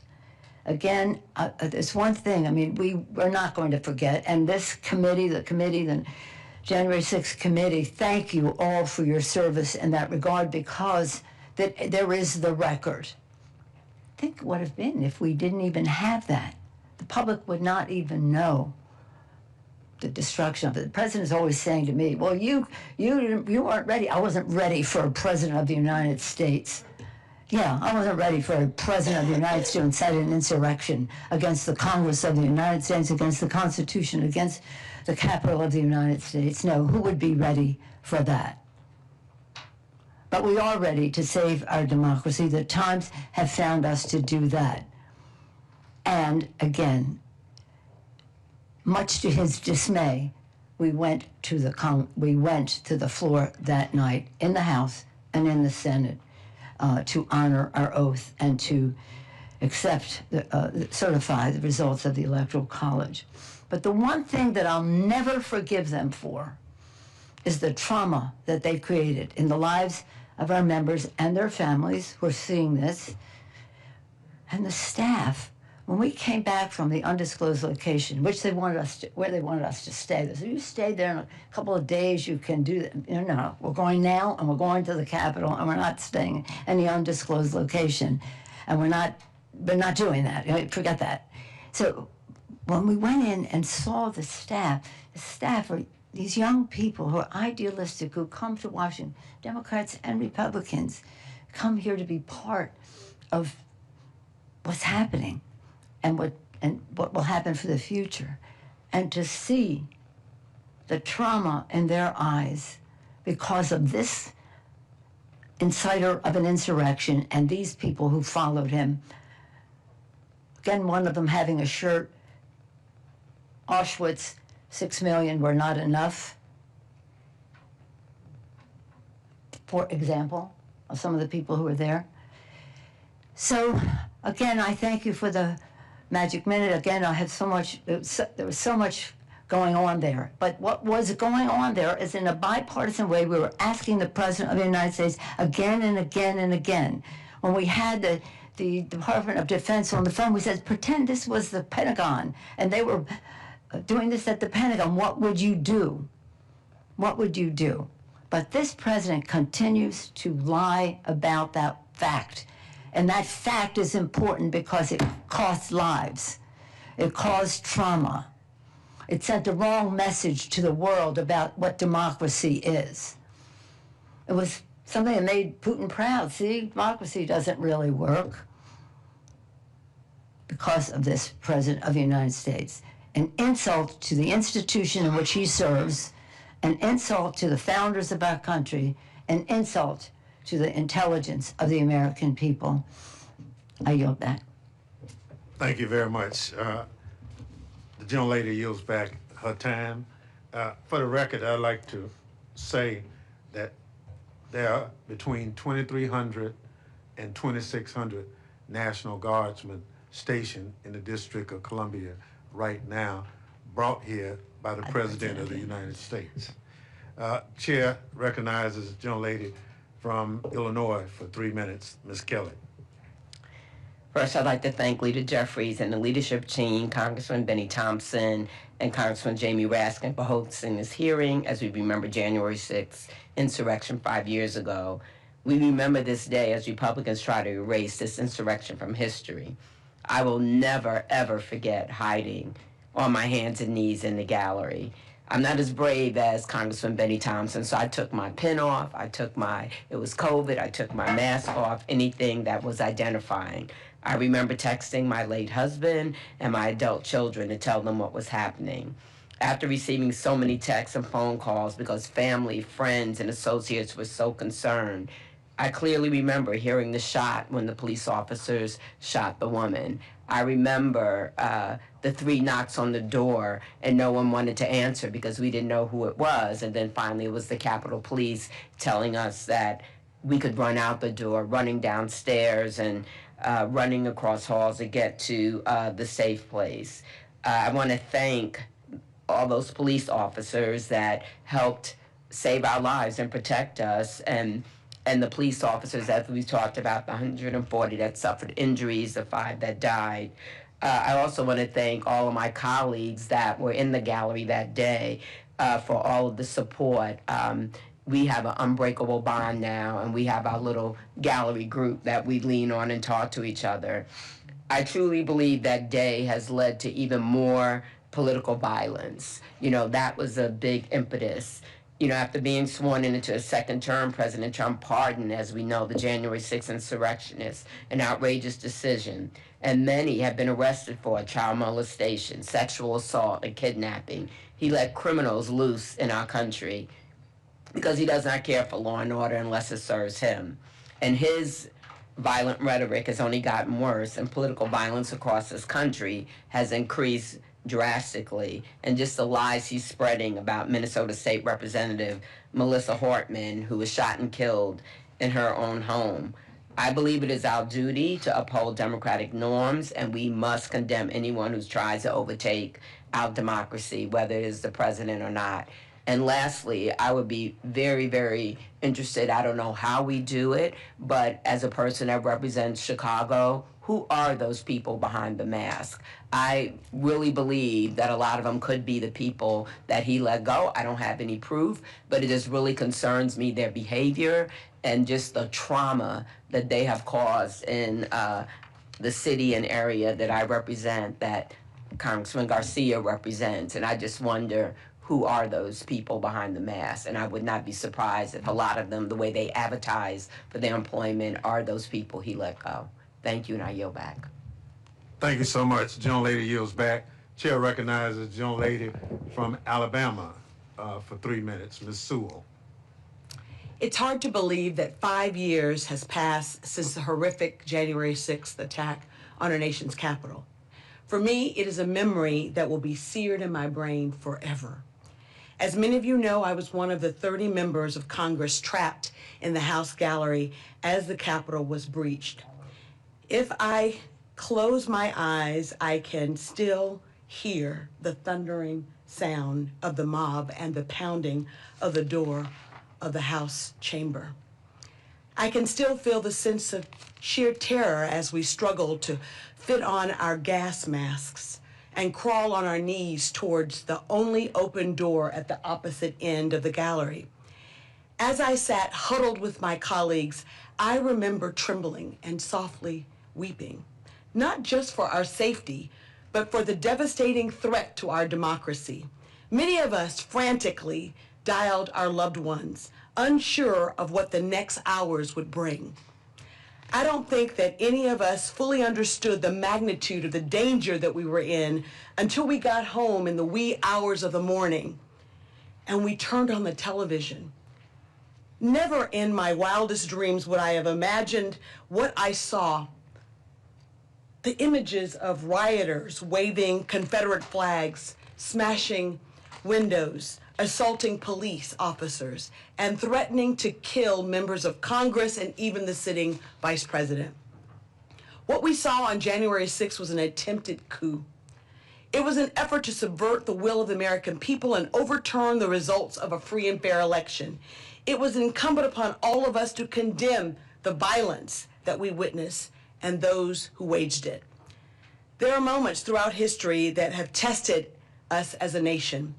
January 6th is one of them, as was Bloody Sunday in my hometown of Selma, Alabama, and the bombing of the 4 little girls at the 16th Street Baptist Church in Birmingham, and so many other defining moments along the way. Those moments can either make us stronger as a nation or they can tear us apart. We can use them as an opportunity to heal or to move forward, or we can sweep them under a rug for the sake of political convenience. It's maddening that so many of my colleagues across the aisle continue to choose the latter. I find it shameful that President Trump chose as the first action of his second term to condemn the criminals responsible for the violence. I find it equally disturbing that Speaker Johnson refuses to honor the brave officers who defended our democracy by installing the plaque that Congress voted on and passed more than 3 years ago. They say that if you don't know your history, you are bound to repeat your history. As a member of Congress who represents Alabama's Civil Rights District, I often tell my constituents, if we don't tell our stories, others will tell our stories, and they may not get it right. I am grateful to Leader Jeffries, Chairman Benny Thompson, for giving us this opportunity to tell our story and to shine a light on the horrific events of January 6th. In closing, I want to express my heartfelt gratitude to the many Capitol Police officers and law enforcement officers who defended our democracy that day. I also want to thank my fellow gallery colleagues, as we call ourselves. I want to thank them for checking on us, even now, 5 years later. This is the first time that I've been able to publicly speak about it, because frankly, I could not believe that in our place of work, in the people's house, we were threatened that way. January 6th was a dark day in our nation's history, and I hope that we can all work together to ensure that such a heinous attack never, ever, ever happens again. I want to thank all of you for being here today, and I want to thank my fellow gallery colleagues for your courage. Thank you. Thank you very much. The young lady yields back. We'll now recognize the gentleman from Colorado, Mr. Crow, for 3 minutes. Thank you, Chairman Thompson. Thank you, Speaker Pelosi, Leader Jeffries, Chairman Thompson, and members of the Select Committee for your incredible work, your leadership in articulating and preserving the facts and the memory and the history of what happened on January 6th. All of my colleagues have done a remarkable job chronicling the violence, the sheer brutality, as we saw 140 police officers brutally beaten by a mob, inspired and weaponized and sent to the United States Capitol on his behalf to do violence, to derail our democracy and the will of the voters. I served 3 combat tours in Iraq and Afghanistan as a paratrooper, and an Army Ranger, and I never thought I would see the type of violence that I saw overseas at the pantheon of our democracy. But I want this moment to be a moment of hope and resolve. It must be a moment of hope and resolve. There's been a lot of talk about oaths and leadership and bravery versus cowardice. There's a lot of cowardice in our country today. There are universities buckling, CEOs taking the knee, law firms cowing, members of Congress capitulating. There is a lot of it. But in moments of greatness and at pivotal times of our country, it's never the story of the cowards. It's never their story. It's always the story of the heroes, who are more often than not regular Americans doing amazing things. The story of people like Yeoman Wilder, a Little League coach in Harlem, who when federal agents descended on his baseball field and harassed and intimidated and threatened his kids, he said, no. These are my kids. This is my baseball field. You leave. You have no right to be here. It's the story of the millions of Americans who show up for No Kings rallies, the story of election officials who, despite threats and harassment and intimidation, say, no, I will do my duty. It is their story. As a paratrooper, there's a history and tradition that the senior paratrooper in a plane jumps out of the plane first, and then the other paratroopers follow. And it's based on the idea that fear is contagious, but so is courage. This is our moment. We never asked for it. None of us woke up this morning thinking we wanted to live in an era of extremism and violence where our democracy is being threatened and disassembled brick by brick. But that is always the nature of leadership. We never get to choose our moment. We only have to answer the question of what we are willing to do to stand up and meet that moment. And that is why I'm so proud to be here with the people at this table, the people at this dais, because you are all meeting the moment. America will meet the moment. And the Little League coaches, the election officials, the store clerks, the police officers, everybody will stand up and defend our country and our democracy at this time of great need. And I'm so proud to be a part of it. I'm proud to be an American. And it is a time for new American patriotism, for us to take back our democracy and to move us forward in a better direction. I yield back. Thank you so much for your testimony. I thank our colleagues for appearing here today. Mr. Chairman, I just want to say Madam that Speaker. so much has been said by our colleagues about courage, and I want to acknowledge Pamela Hemphill for being the demonstration of so much courage here today. I also want to say that 1 year after January 6th, we had testimony from members, and now today we'll have more testimony, and this is really an important part of the record. So thank you so much. We have the, shall we say, they're bonded together forever for being protected. Thank you, Mr. Crow, for doing that.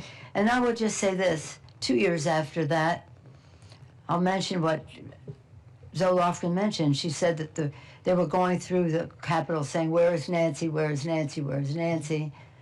2 years after that, a person was going through my house saying, where is Nancy, where is Nancy, where is Nancy, and acted violently against my husband. So this was a horrible thing, but it bore other horrible things with it. And again, our resilience is our hope, and our hope is our resilience to save our democracy. Thank you for giving us this opportunity. Thank you so much. And I know most of us have had similar challenges of that day. The committee members have constantly getting threats and all that thing. It's not who we are as a country, but when the person at the top promotes that kind of action, this is what you get. And it's so unfortunate. We can differ, but we don't have to do it violently. And so that's where we are faced. So again, let me thank all of you for appearing here today and offering your testimony. And I'll now excuse you and invite our next panel of witnesses to take their seat. Thank you, Mr. Chairman.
I'll now recognize our distinguished current members, each for 3 minutes, to provide summaries of their testimony.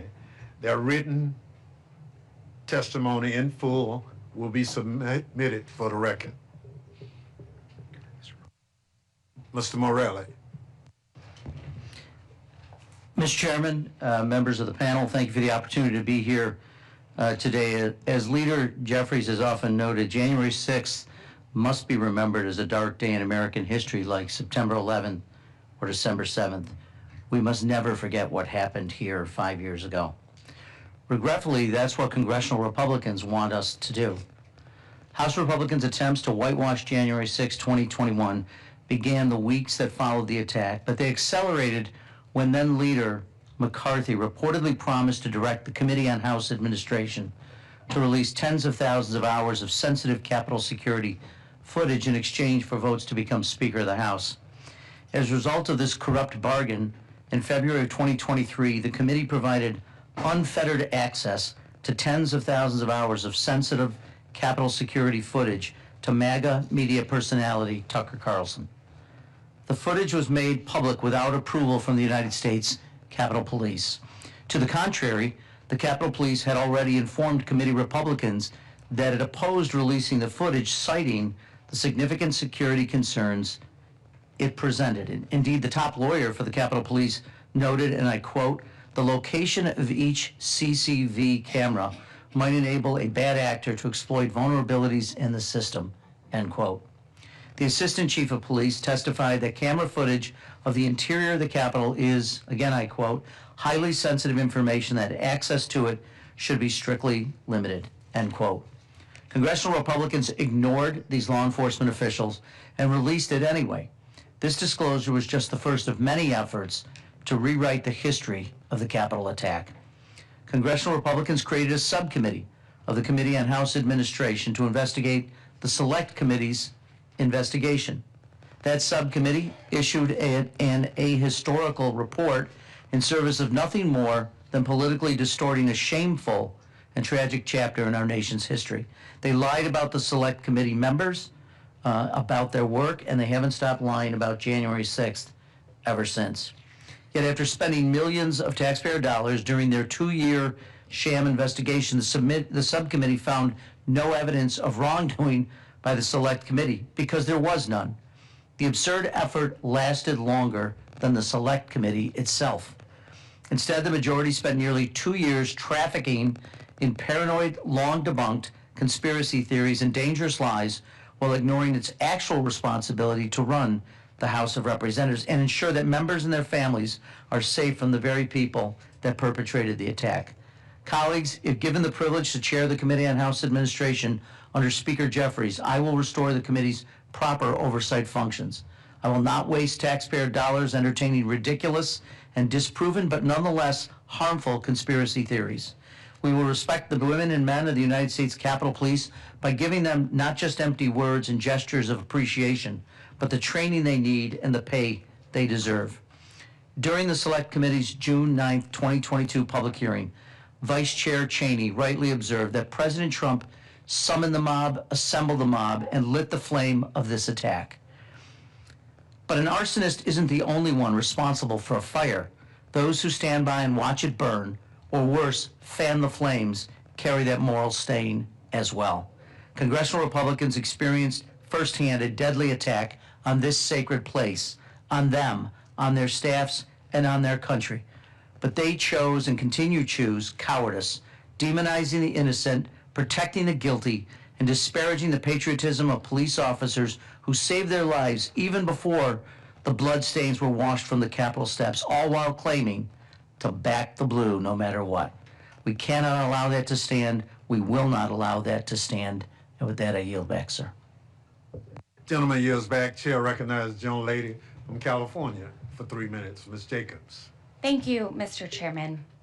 I wish I didn't, but I still remember January 6, 2021 very clearly.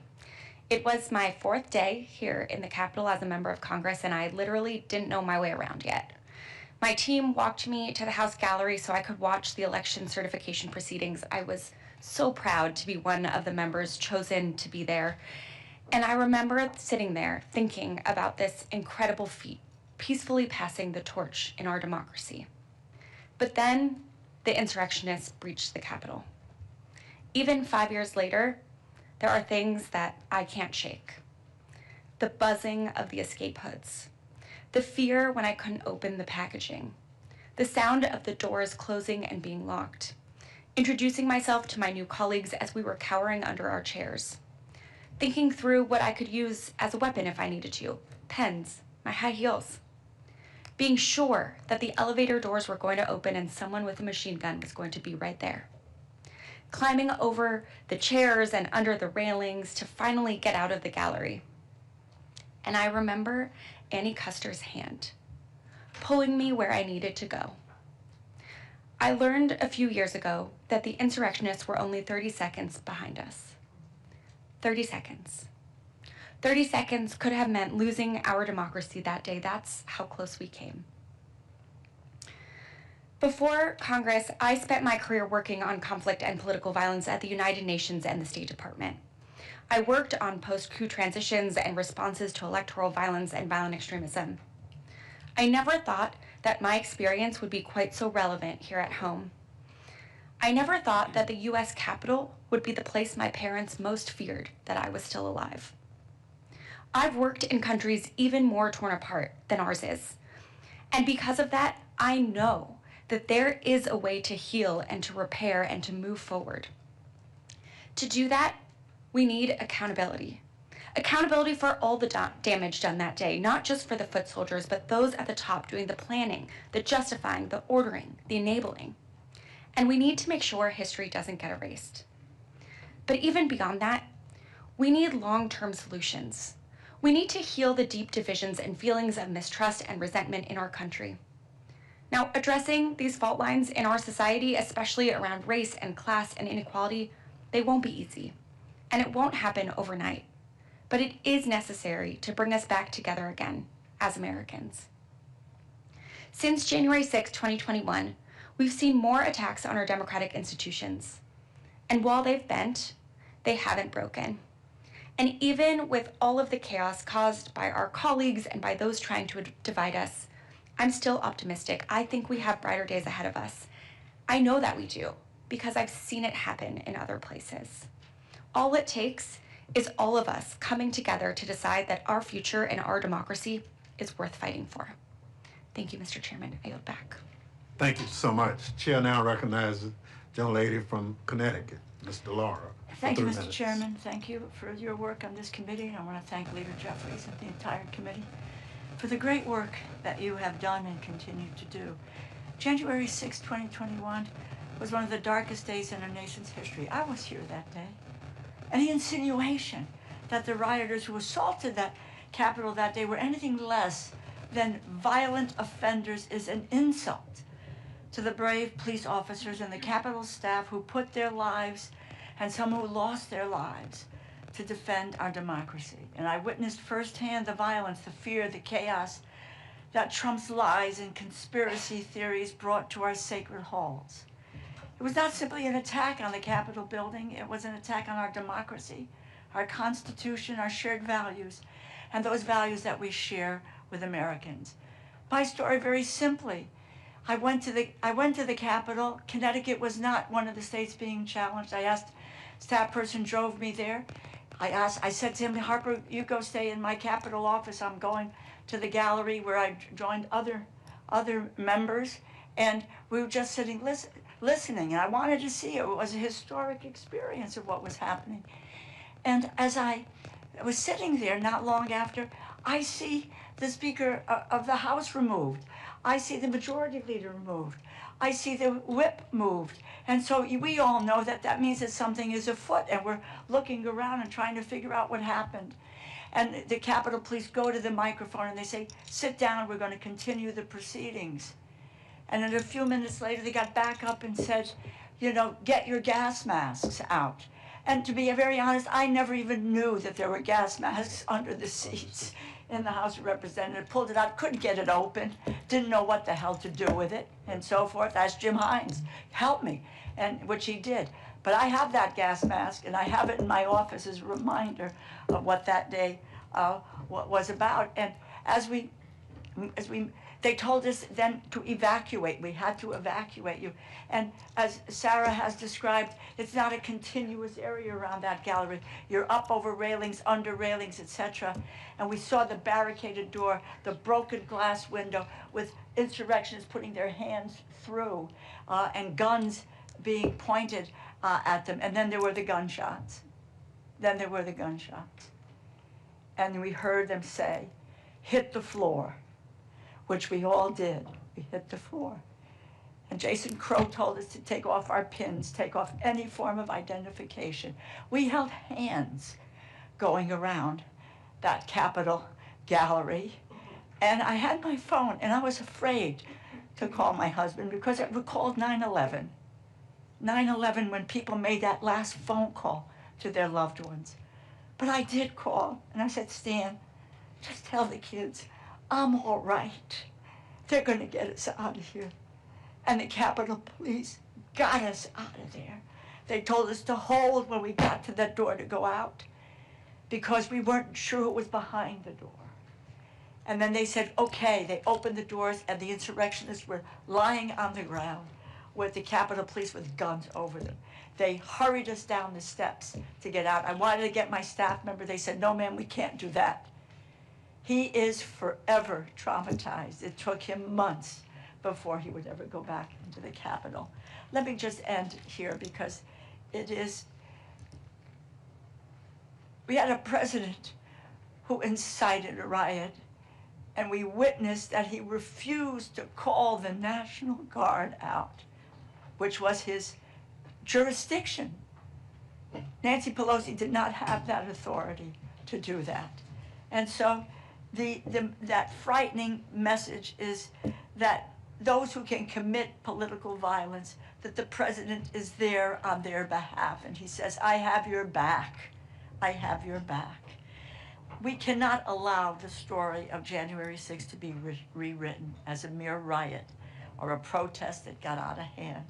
To do so would dishonor the sacrifices that the Capitol Police officers made to preserve our republic, embolden those who would undermine it. I join my colleagues today. I thank the Capitol Police every day when they come to work to protect us and our democracy. We faced hell on January 6th, and despite overwhelming violence, they protected our democracy. They secured our Capitol, regardless of who is in the White House. I know that I will, and my colleagues will keep the faith of this great democracy. Thank you, and I know I've gone over time, and I thank you for your indulgence. Gentlelady yields back. Chair recognizes gentlelady from Washington, Ms. Jayapal, for 3 minutes. Thank you, Mr. Chairman. It has been 5 years since Donald Trump incited an insurrection at the United States Capitol to stop Congress from certifying the 2020 election, and 5 years that Trump and Republicans have tried to erase and rewrite that day. Across the country, Americans want to know what are the consequences for a president who tried to steal an election in furtherance of his own singular power. If we cannot tell the truth of that day, then we fail our founders and our future. We embolden dictators and authoritarians around the world, and we betray Benjamin Franklin's challenge to us when he said, "We have a republic if we can keep it." January 6th was created by a madman, his cult followers, and those too afraid to stand up for him. I too was one of the few dozen members of Congress trapped in the House gallery, one of the very last to be evacuated. I had just had knee surgery. I was unable to easily move. I had a cane ready to whack insurrectionists that came in. To this day, I vividly hear the pounding on the doors, the screaming of insurrectionists threatening to kill us. And when we finally escaped, I still see those insurrectionists lying spread-eagled on the floor, surrounded by those brave Capitol Police officers with guns pointed at them. I didn't know if I would make it out alive that night. And in the early hours of the next morning, I am so proud that Democrats and a few brave Republicans came back and fulfilled our enormous responsibility to certify the election and ensure a peaceful transfer of power. And I am forever indebted to our incredible gallery group that formed that very next day and that was there throughout this time for each other.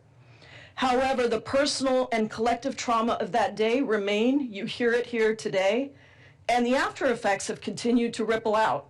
Trump's pardoning of over 1,500 insurrectionists, the largest pardon of violent criminal offenders in our history, made a mockery of our justice system and allowed for several to recommit violence. Our brave Capitol Police officers and law enforcement officers who defended and even died for our country have still not seen a congressionally mandated plaque installed that honors their service. The refusal of most Senate Republicans to convict Trump after the House impeached him allowed for his return as president, this time unleashed to steal Americans' health care, enrich himself, and engage in authoritarian behavior that violates our Constitution and our separation of powers. Without accountability, our democracy is not safe, and this can happen again with worse consequences. For 244 years, we have had peaceful transfers of power. The founders planned for a potential dictator as president, but they did not plan for an entire party to follow that dictator. They had faith that members of Congress of both parties would put country first. That faith is being severely tested. In the courts, there is one last chance to hold Trump accountable with a case that several of us members filed to ensure that we have guardrails against tyranny. And here in Congress, we have a responsibility every single day to never rest until we have that real accountability for that day. That is the only way we can keep our republic. And I'm grateful to you, Mr. Chairman, and our colleagues for having this testimony today. I yield back. Thank you so much. I thank our colleagues for appearing here today, and I'll now excuse you and invite our next panel of witnesses to take their seat.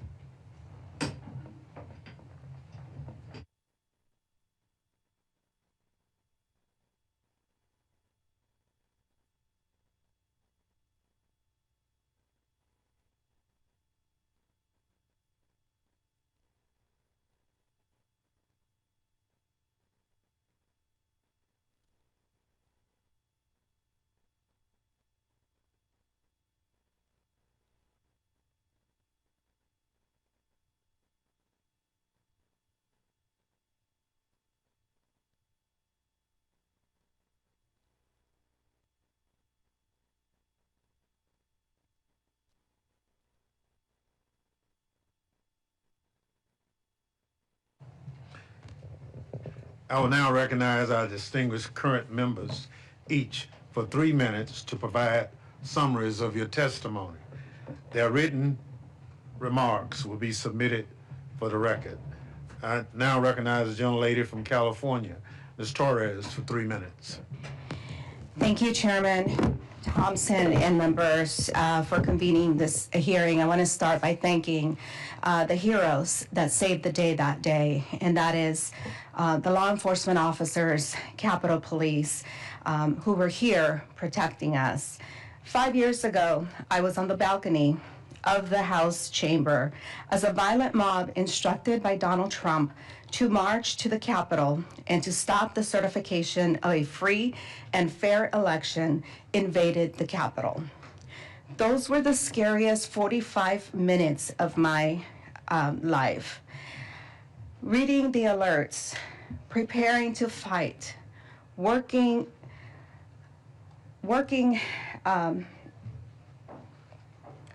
my colleagues being evacuated below us and not seeing a clear exit for myself. No immediate security, and a balcony door that would not be locked, that couldn't be locked from the inside. Before coming to Congress, I spent more than 17 years as a 911 dispatcher. That training took over for me that day. I have heard horrific crimes unfold in my ears. I've never saw myself being involved in one. I began recording and photographing what was happening, not knowing if the security cameras were still working. I did not know then that those images would become some of the only evidence of the terror unfolding in the gallery. I know what gunshots sound like, but when I heard one inside the Capitol, I had to question whether it was real. It was unthinkable that a gun could be fired inside the temple of American democracy. When the shot rang out, we were lying face down on the floor just above it. At one point, officers believed that they had cleared a path for evacuation. We had only seconds. And as I looked back to make sure every member was moving towards safety, time ran out. We were ordered down again to be silent and to crawl away from the threat. Eventually, another path was cleared, and we were told to run. And as we exited the balcony, we saw men running toward us in plain clothes. And for a moment, we thought they were part of the mob. They turned out to be our security, who escorted us to a safe room. And as I began to run down the first of 3 flights of steps, my phone rang. Up until that moment, I was in survival mode. I did not think to call my family, but I answered a call from my son. My son is a police officer. He was watching the attack unfold on television. I had seconds to tell him, "Sweetheart, I am okay. I can't talk to you right now. I am running for my life." 5 years later, the threat to fuel that violence has returned. The same president who incited is back, and more than 1,500 January 6 violent insurrectionists have been pardoned. We cannot erase the violence of January 6, 2021, and I am introducing legislation to confront political violence, close accountability gaps, and preserve the truth. The January 6 Truth and Transparency Act tracks whether pardoned individuals re-offend. The Insurrection Sentencing Enhancement Act ensures January 6 convictions carry consequences, even if later pardoned. The January 6 Oral History Project Act preserves firsthand testimony, so the truth is never erased or rewritten. These laws are about truth, responsibility, and memory. We want the American people to know what happens after the January 6 pardons, that violence against our democracy has real consequences, and that the truth of that day is never erased or rewritten. Thank you, Chairman Thompson, for the opportunity to be with all of you today. Thank you so much for your testimony. Chair will yield 3 minutes to the gentlelady from Texas, Ms. Escobar. Thank you, Chairman, and thanks to everyone who took time today to make sure that we do not forget the truth of January 6th. The videos, audio, and photographs of the violent domestic terrorists who attacked the Capitol 5 years ago are still very chilling for those of us who were there that day. And frankly, much of what we've heard today is really triggering. It's for those of us who were trapped in the gallery, it's really hard to relive that terror and that trauma. And so I'm grateful to all of you for your strength and resilience. I've many times recounted the terror, rage, and fear I felt while trapped in the gallery of the House of Representatives and the trauma that followed. But I'd like to focus on something that doesn't nearly get enough attention in our country: the betrayal by Donald Trump of the brave men and women who defended us and our nation's capital that day. Some of them were here with us during this event. These brave patriots, these law enforcement heroes, were beaten, attacked, some died, and the emotional and physical injuries that they sustained remain to this day. Some of them had to leave their law enforcement career, a career that they loved, because of those injuries. And some of those who had to leave their careers still haven't financially recuperated. It is absolutely shameful that while Donald Trump pardoned and released nearly 1,600 of those insurrectionists, members of the violent mob, there are law enforcement professionals who were forced to retire who are still struggling today, who still have to get physical therapy, who still have to undergo serious behavioral health treatment, all because they defended our democracy and defended us. Many of those who were pardoned have gone on to commit additional crimes like child molestation, kidnapping, and sexual assault. And by the way, they're back in DC today. They are celebrating themselves and they're marching to the Capitol. But back to our heroes and our protectors. Despite the loss of their career, their health, and mental health, what's been outrageous is that these officers are being denied their public safety officers' benefits. To date, not a single living injured January 6th officer has been awarded this benefit, and some are resorting to GoFundMe accounts in order to get by. We have to fix this. We have to address this. This is not right. And at the same time, Donald Trump has talked about setting up a compensation fund for the criminals who committed these horrific acts. Colleagues, we cannot let this happen. We will not let this happen. I want to again thank these law enforcement heroes for saving our lives, for their courage, for their commitment, and their resilience. Every American should know that this administration, led by the man who inspired this attack and who has never faced accountability for this attack, this administration rewards criminals and punishes patriots. As long as we are alive, we will not allow history to be whitewashed. And as long as we are in public service, we have to remain committed to a country where truth matters and where these patriots are protected and upheld. Thank you, Chairman, for the opportunity. I yield back. Gentlelady yields back. Chair recognizes gentleman from Tennessee, Mr. Cohen, for 3 minutes. Thank you, Mr. Chair, and my neighbor to the south. This is a day none of us will forget. I was in the gallery. I had my phone with me, so I could see some of the information of what was going on outside, but we didn't know it was going to come to the chamber. At some point, I saw kind of disorder on the floor, and the sergeant at arms coming down, and some of the member on the dais who was presiding coming down, and I knew something was happening. And I looked down and I yelled, "Call Trump and tell him to call his Revolutionary Guard off." but they didn't do that. But it was the Revolutionary Guard, and they still are there. And I don't know if they're with ICE or if they're standing for another time, stand back to stand by. They're around, and Trump hadn't changed. I got up and an officer came who was helping protect him, make sure the doors were locked, and I heard the pounding on the doors and all, and he helped me put my mask on. And I was walking out, David Trone preceded me to go out in the gallery, and there's rails in the gallery, and we were going out towards the Republican side, and Trone just put his leg over it and kind of went on. Well, I got a real bad leg from having polio, and I knew if I put my leg over there, I might get stuck on that pole, and that'd be real embarrassing. It may be painful too.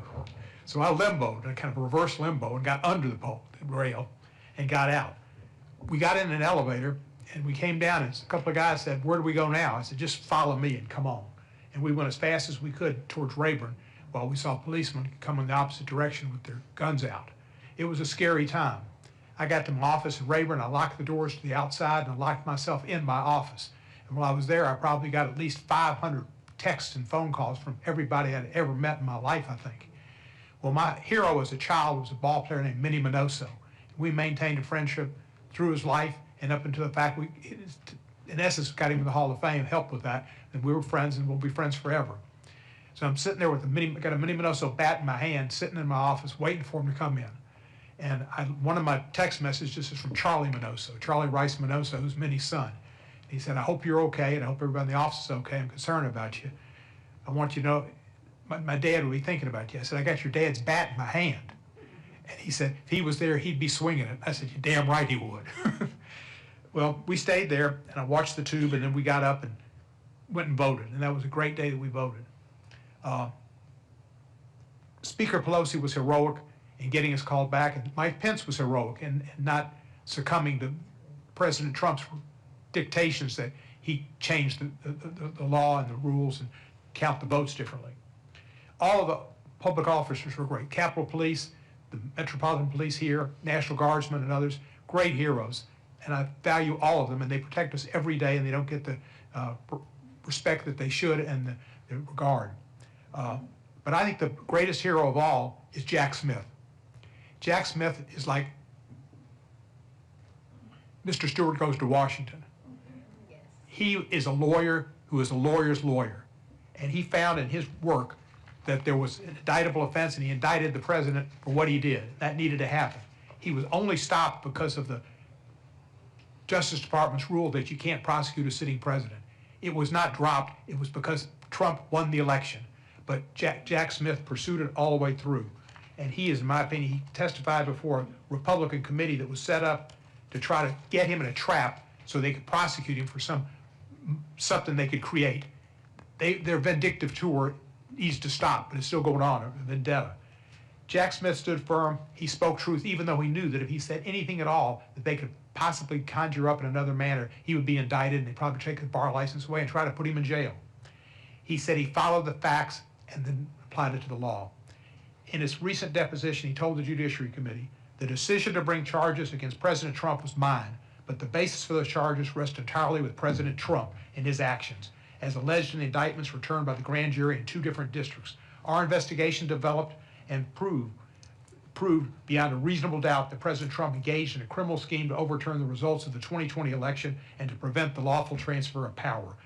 That was heroic actions by him.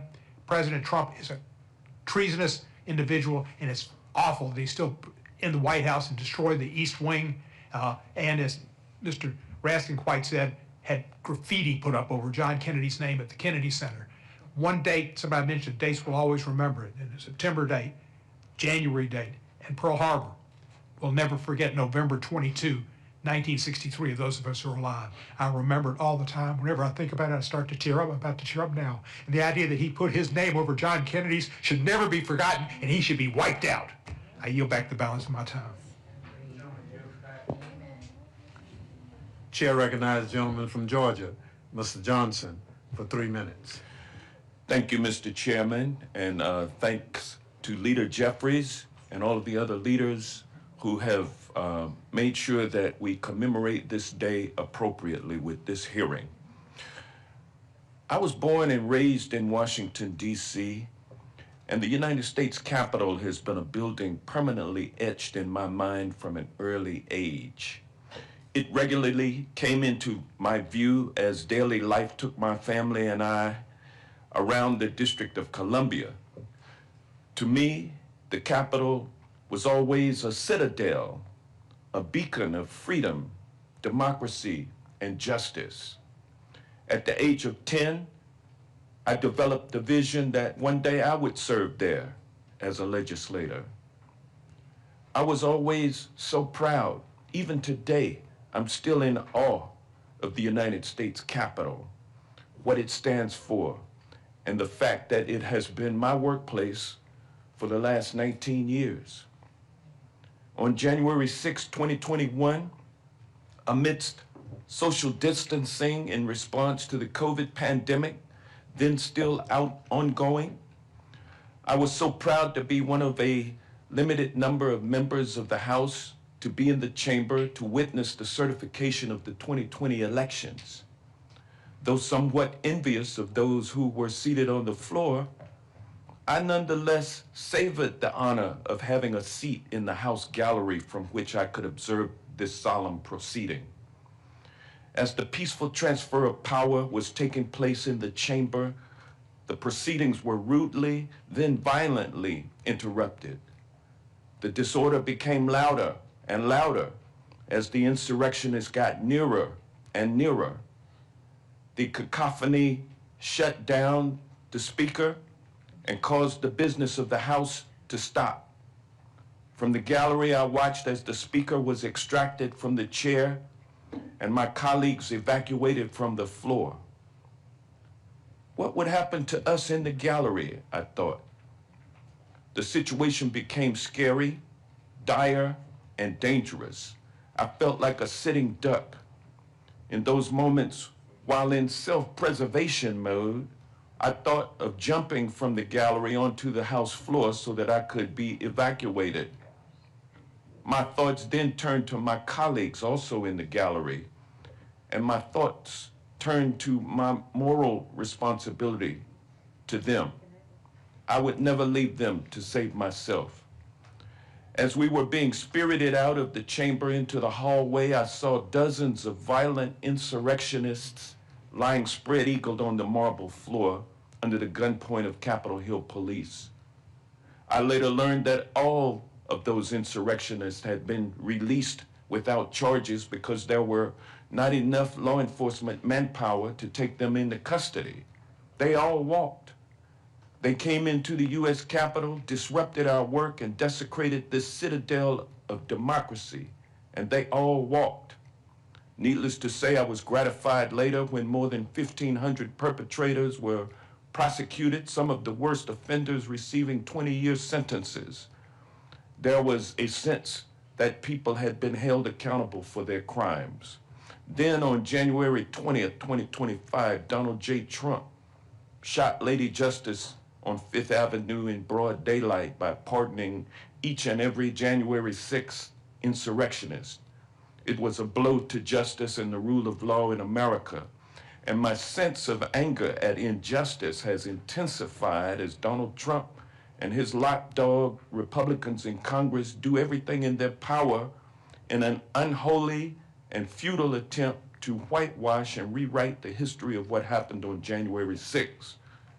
While Donald Trump and MAGA Republicans continue their systematic assault on truth and justice, I will proudly stand in the breach with House Democrats and all people of goodwill to defend the concepts of truth, freedom, liberty, and justice for all, which is American democracy. And I'd like to thank the Capitol Hill police officers and the Metropolitan Police Department officers who defended us on that fateful day, and thank you, Speaker Emerita Pelosi, for your leadership during those troubled times. With that, I yield back. Thank you very much. We've been joined by another member of the panel, a young lady from Pennsylvania, Ms. Scanlon, who is not necessarily one person in this situation, but we're trying to move forward, and we thank Ms. Torres for giving up her seat so you can join us. Ms. Scanlon, for 3 minutes. Thank you, and thank you for arranging this hearing. I started January 6th, along with Congresswoman Dean, in a meeting with Democratic members of Congress from Pennsylvania. Pennsylvania was key to President Trump's effort to overturn the 2020 election. He and his allies had spread lies and conspiracy theories about the votes in Pennsylvania and elsewhere, but those claims were universally debunked and disproven and rejected in over 60 different cases, although a third of them were in Pennsylvania. That didn't stop his big lie. It just grew bigger, culminating in the violent attack on this building on January 6th. My colleagues and I that morning knew we'd have to defend Pennsylvania's votes, including from our Republican colleagues who'd just been sworn in on the very same ballots they were now challenging. But we had no idea that a violent mob would interrupt Congress's vote count, turning this building into a war zone. I never expected to have to barricade the doors to my office or to see the vice president, members of Congress, and staff fleeing for their lives, to see hundreds of injured police officers, some losing their lives and their livelihoods in the aftermath. Those officers are our guardians, but also our friends. There's one young officer who I still can't see without tearing up because I didn't see him for weeks after January 6th, and I was afraid he'd been grievously injured. So I do still embarrass him by crying on his shoulder. But most of all, I never expected that 5 years later, the lies that led to that tragic day would continue. While members of the president's own party begged for his help that day and condemned his actions for a few days afterwards, they quickly knuckled under and joined his effort to erase or rewrite history. The handful of Republicans who put loyalty to country over party at that time have been driven from that party, and those remaining have encouraged his pernicious lies to fester. In his second term, Trump has elevated his allies and pardoned those who attacked the police in this building on his behalf, and he's attacked the truth tellers. Just last month, the House Judiciary Committee refused to allow Special Counsel Jack Smith to testify publicly about the mountain of evidence he's compiled that proved beyond a reasonable doubt that Trump had tried to overturn the 2020 election, once again trying to slam the door on the truth. Everyone should read or watch Jack Smith's testimony. Look, our country was built on shared truths. The Declaration of Independence opens with truths that we hold to be self-evident. And our Constitution strives to form a more perfect union grounded in the common good. But this president and his allies have rejected that sturdy foundation of shared facts and values. Instead, they've built a house of cards on lies and greed and the pursuit of power. But houses without a secure foundation cannot endure. The truth matters. Those who deny the horrific violence and lawlessness that inspired the January 6th attack on the Capitol want the American people to forget. They don't want you to question their house of cards or hold them accountable. But we must remember. Ever since January 6th, our Republican colleagues have said it's time to move on so the country can unite. We need the country to unite, but to unite in respect for the truth and love of country.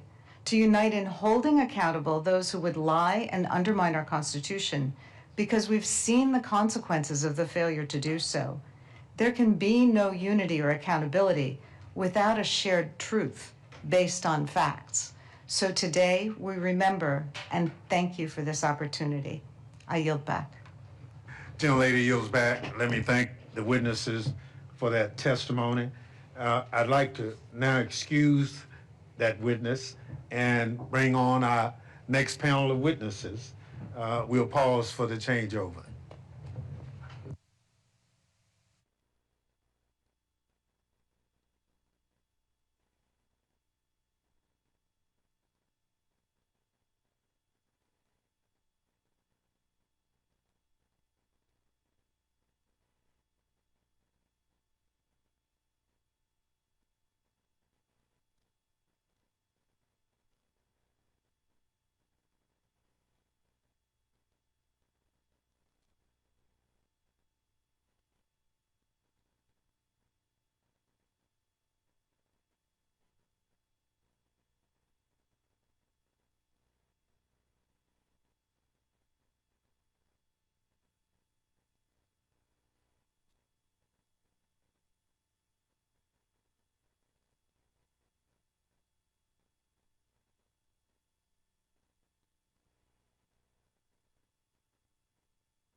I now recognize the chairman of the House Democratic Caucus, Pete Aguilar from California, another colleague from the January 6th Select Committee.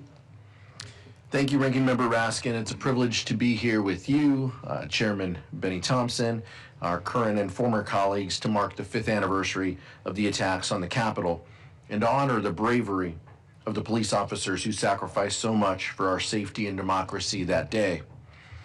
We know Donald Trump is determined to whitewash what happened on January 6th, but try as he might, the facts have not changed.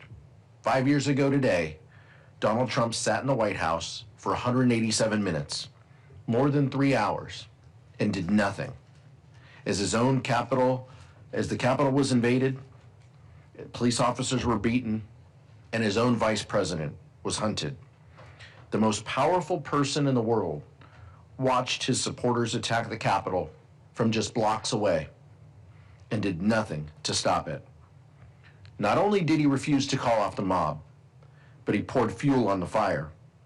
As rioters were chanting, "Hang Mike Pence," streamed into the Capitol through smashed doors and windows, Trump tweeted, "Mike Pence didn't have the courage to do what should have been done to protect our country and our Constitution." In the minutes following that tweet, the violence intensified. Vice President Pence was rushed to safety, coming within 40 feet of the very people searching for him. Rioters closed in on the House and Senate chambers, and members of Congress still trapped inside. And all around the Capitol, police were beaten, bear sprayed, tasered by the mob acting in Trump's name. But still, Trump sat back and did nothing. As shocking as the January 6th insurrection was to us, it shouldn't have been a surprise to Donald Trump. It was what he wanted. For months, Trump had undermined the results of the 2020 election with the help of Republicans in Congress, concocted criminal schemes to subvert the Constitution, and ultimately instructed his supporters to march on the Capitol, all in an attempt to cling to power. In the words of former Special Counsel Jack Smith, the evidence was that he caused it, and that he exploited it, and that it was foreseeable to him. And the dangers of that day did not cease when the Capitol was eventually cleared. For years, career prosecutors and law enforcement professionals worked tirelessly to put the perpetrators of that day behind bars. Now, President Trump is putting the perpetrators in power and punishing those who held them accountable. Let's watch. This is Jared Wise. He breached the Capitol on January 6th. Now he's a member of Donald Trump's Department of Justice, where he is a senior advisor to the head of the Weaponization Working Group, targeting law enforcement officials who pushed for accountability after January 6th. It's a key tool in Donald Trump's retaliation campaign. In the last year, the Department of Justice and Donald Trump have pressured FBI leadership to hand over lists of staff who worked on January 6 prosecutions. For that to suddenly be coming from inside the Department of Justice, for this extraordinary example of political violence to be normalized and legitimated, that was what was most shocking to me. Trump fired senior FBI officials who didn't cooperate, purged dozens more prosecutors who worked on January 6 cases, and pardoned hundreds of rioters who continue to seek their own retribution. The people who did this, they need to feel the heat. They need to be put behind bars, and they need to be prosecuted. For the people who bravely defended the rule of law on and after January 6, the political violence continues. These political firings, I believe, have the purpose and effect of empowering vigilantes and militias that are loyal to the president, but ultimately unaccountable to the law. Because their fellow rioters now have political appointments at the Department of Justice, they believe violence in service to Trump is above the law. We should all be terrified.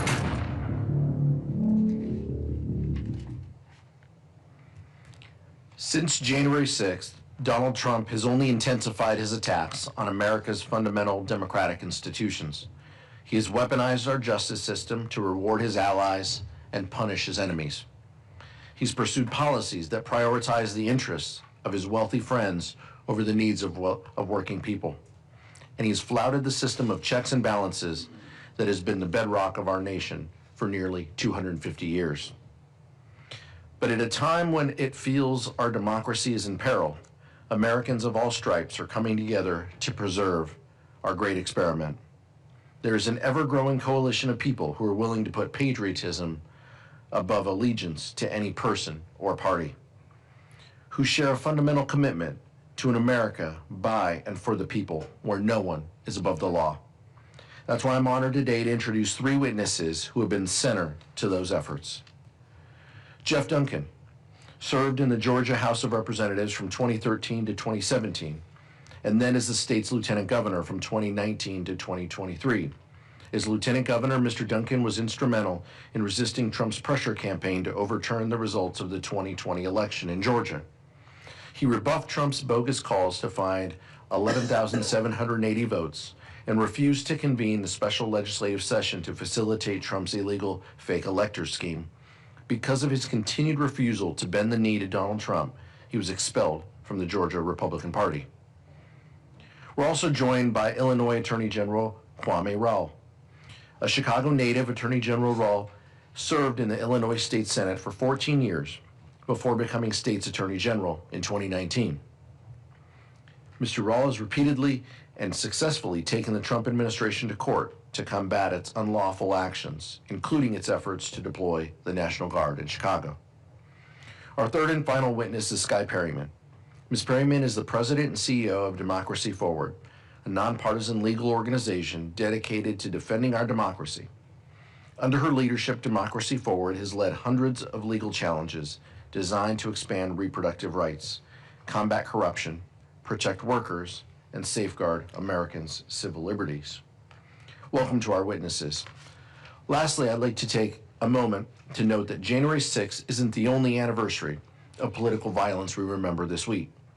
15 years ago, this Thursday, a gunman opened fire on our former colleague, Congresswoman Gabby Giffords, as she met with constituents outside a supermarket in Tucson, Arizona. 6 people were murdered and 14 injured. Among those killed was Gabriel Zimmerman, a young congressional aide who served as Congresswoman Giffords' community outreach director. A social worker by training, Gabe devoted his life to helping people in his hometown. His decision to enter public service should have been one step in a long and rewarding career. Instead, it made him a target. Democracy demands disagreement, but it cannot abide violence.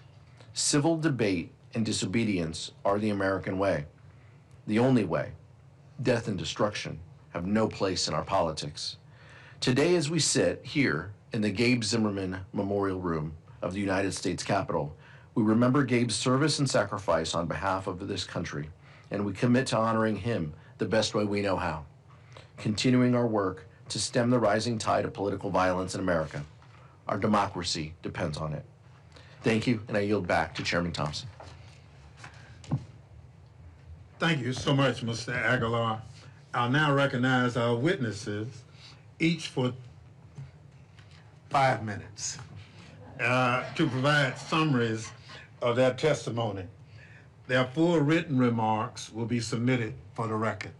Lieutenant Governor Duncan, you're recognized. Thank you, Mr. Chairman, and members of the committee for inviting me here today to testify. I want to start my comments by restating the obvious.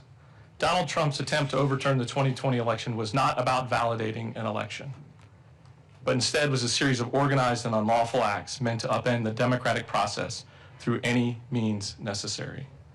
In 2020, Donald Trump lost the election in Georgia by more than 11,000 votes, and he immediately launched a pressure campaign trying to get elected officials from all around the state to overturn the election. At the time, I was a Republican, but there was no way I was going to illegally throw out millions of votes in our state.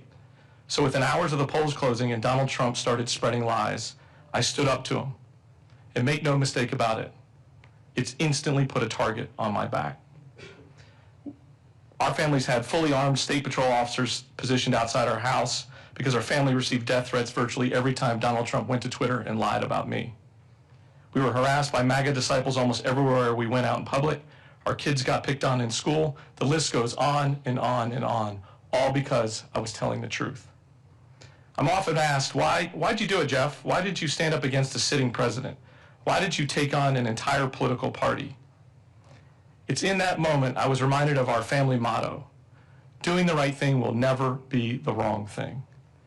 In the immediate aftermath of the 2020 election, it was a very difficult time for my family, as you can imagine, between the threats and the constant harassment. In the depths of that terrible moment in time for our family, one of my 3 sons came downstairs and reminded me of our family motto: hey, Dad, doing the right thing will never be the wrong thing. Stay strong.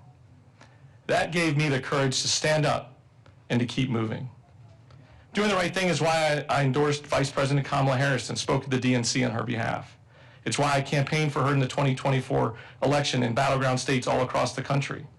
All because I was bold enough to say out loud that Donald Trump should never be president ever again. And guess what? I was right. It's also why I switched parties. And it's why today I'm grateful to wake up every day as a proud Democrat. When asked by some if I've lost my mind, the answer is no. I found my heart. As a Democrat, I have access to a much improved toolkit to meet the needs of millions of Georgians. I can now talk about things like expanding Medicaid, passing common sense gun legislation, and yes, even repealing Georgia's 6-week abortion ban. Trump's #1 ally in our state is current Lieutenant Governor Burt Jones. Trump said it himself. The New York Times just put out a story with audio where Trump specifically said that Burt Jones is totally on our side, and he is.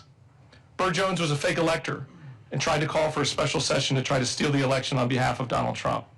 He tried to rally troops with lies and conspiracy theories, and that's exactly why I fired him as the chairman of the insurance committee when I was lieutenant governor.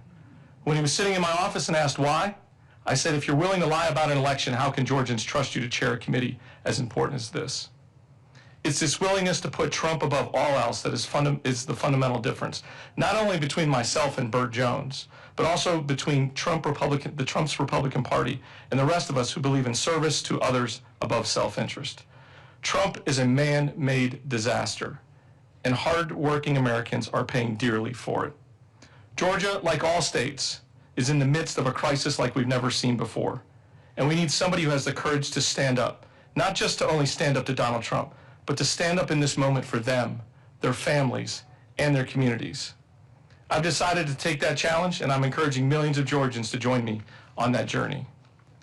It will never be okay for any of us in this room to let the reality of what happened on January 6th give way to the lies, corruption, and violence of Donald Trump's jaded vision of America. It's time we start turning the chaos into conversations in this country and get back to solving people's real problems instead of creating them. I'm working with a coalition of Georgians ranging from Democrats, independents, and the growing list of disgusted Republicans to continue to fight back against Donald Trump. I implore all of us in this room and across the country to do the same. It's time for all of us to stand up. Thank you. Thank you very much. The gentleman yield back. I will yield to Congressman Garcia to introduce the next witness if he chooses. Thank you, Mr. Chairman, and to all the witnesses that have testified and are about to testify. I wasn't meaning to introduce him, but I certainly will, because Attorney General Raul is a longtime friend, former state senator in Illinois, a true public servant, and someone who's distinguishing his office and the people of Illinois by fighting for democracy, by standing up for the Constitution, the rule of law, and of course protecting communities across the state of Illinois. So without further ado, please join me in welcoming the Honorable Kwame Raoul. Mr. Attorney General, welcome. Thank you, Mr. Chair and members of the committee. I'm honored to testify in front of you this afternoon, and since you gave me a couple of extra minutes, I want to say thank you to Congressman Garcia, who has served the community within Illinois for years and who's been a friend and a strong advocate on communities who have been under siege. And I would also thank Congresswoman Kelly, as well as former Congressman Kinzinger, both also from Illinois, for their courage.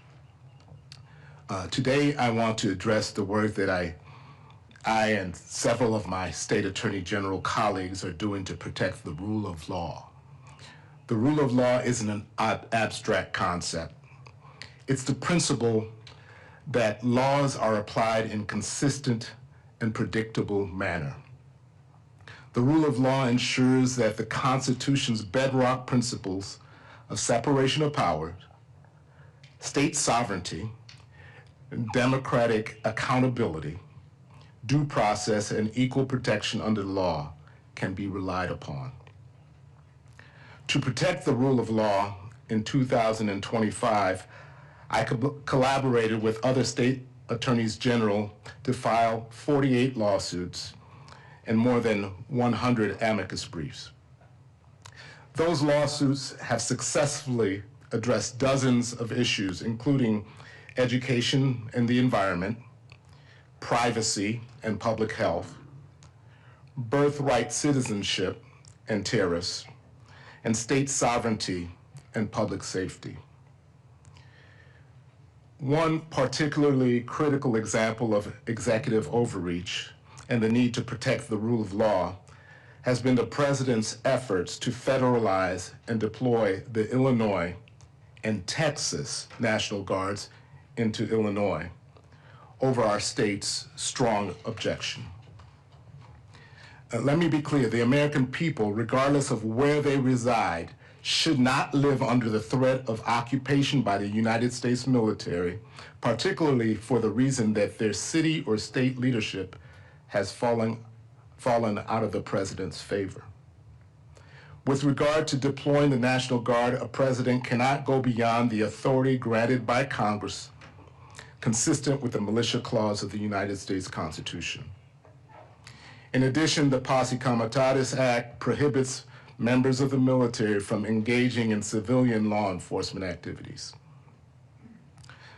There has been no emergency requiring a militarized response in Chicago or anywhere else in the state of Illinois. Since our country's founding, protecting against precisely this threat has been at the core of creating constitutional protections against executive overreach. Alexander Hamilton stated in the Federalist Paper 29 that just the suggestion that one state's militia could be sent to another state for the purpose of political retribution was inflammatory, and that it is impossible to believe that a president would employ such preposterous means to accomplish their designs. Yet, that is exactly what President Trump did. This is an extraordinary moment in American history. My office immediately filed suit to stop the president's unlawful and autocratic actions. Within days, we won a temporary restraining order in the district court. And 2 weeks ago, after considering our respective briefs, the Supreme Court in the 6-3 ruling agreed with us. In its decision, the Supreme Court recognized that deployment of the military to execute the laws is exceptional and held that the government has failed to identify a source of authority that would allow the military to execute the laws in Illinois. This decision was not only important to those of us in the state of Illinois, but to those in California, Oregon, and throughout our nation. I and my partner, state attorneys general, remain unafraid to defend the rule of law for all of the American people. Thank you for inviting me to speak today, and I'm happy to answer any questions. Thank you so much for your testimony. Ms. Perriman, you're recognized. Thank you, Mr. Chairman, and thank you for convening this hearing today. We've heard throughout the day about the horrific acts of January 6, 2021, and so today I'm going to focus on the aftermath and what we can all do to respond. In the months following January 6, 2021, the United States was added to a list of global backsliding democracies by the International Institute of Democracy and Electoral Assistance. And our nation has remained on that list every year since. That already concerning backslide has become accelerated and rapidly accelerated over the past 11 or so months as the president and his allies in this Congress have sought to govern in a way that is on a collision course with the United States Constitution. The president has sought to usurp the power of this Congress through impounding funds, through removing a head of state without notification or authorization from Congress, and blatantly dismantling agencies across the federal government that Congress has sought and created to serve people. The Department of Justice has become politicized, aiding and abetting the types of conduct that we saw on January 6th. And there are reports now of scores of cases where the Department of Justice is providing false and incorrect information to federal courts across the country. The president has sought to enrich himself and his friends and allies while people in this country have no health care and are struggling to make ends meet. The president and his allies in Congress are seeking to undermine the ability of people to vote in our free and fair election system. And all of this is happening while on a near daily basis, we at Democracy Forward and so many lawyers across the country are having to go to court every single day to defend the rights of people, whether under the First Amendment, the Due Process Clause, or the Equal Protection Clause of our Constitution from the president's attacks. The threats to our democracy that many of you experienced on January 6, 2021 are now on a national and global stage because of the president and his allies' approach to governing. And it is all the more ironic that this is happening on the 250th year where we will celebrate the anniversary of this country declaring its independence from a king. But yet there is another part of this story that we have been honored at Democracy Forward to see every single day in communities across the country. And that is as powerful institutions have pulled back or decided they're going to sit on the sidelines and succumb to the president's intimidation tactics, we have seen the American people all across the country step forward. As the president and his allies tried to intimidate Americans for peacefully using their voices in protest of this administration's excesses, as he tried to intimidate people for peacefully declaring the most American slogan I can think of, "No Kings," millions of people took to the streets in the largest peaceful mobilization of United States citizens in this country's history last year, unintimidated by the president. It's a stroke of dark irony that as this president would pardon violent rioters and insurrections, he would have the audacity to call the American people across this country un-American for saying something like "No Kings." Over the past 11 months, there have been more than 500 federal court cases filed by people in communities, attorneys general, and members of civil society across this country seeking to defend people's rights. And the people are winning. They're winning in courts with judges that were appointed by President Trump himself, judges appointed by Republican presidents, and judges appointed by Democratic presidents. And they are winning notwithstanding that the president continues to intimidate and seek to threaten lower court judges, as well as lawyers bringing these cases. Civil servants, the individuals who serve our government regardless of who is in power, those civil servants that the president has sought to fire or undermine in their jobs, they're still working for the American people.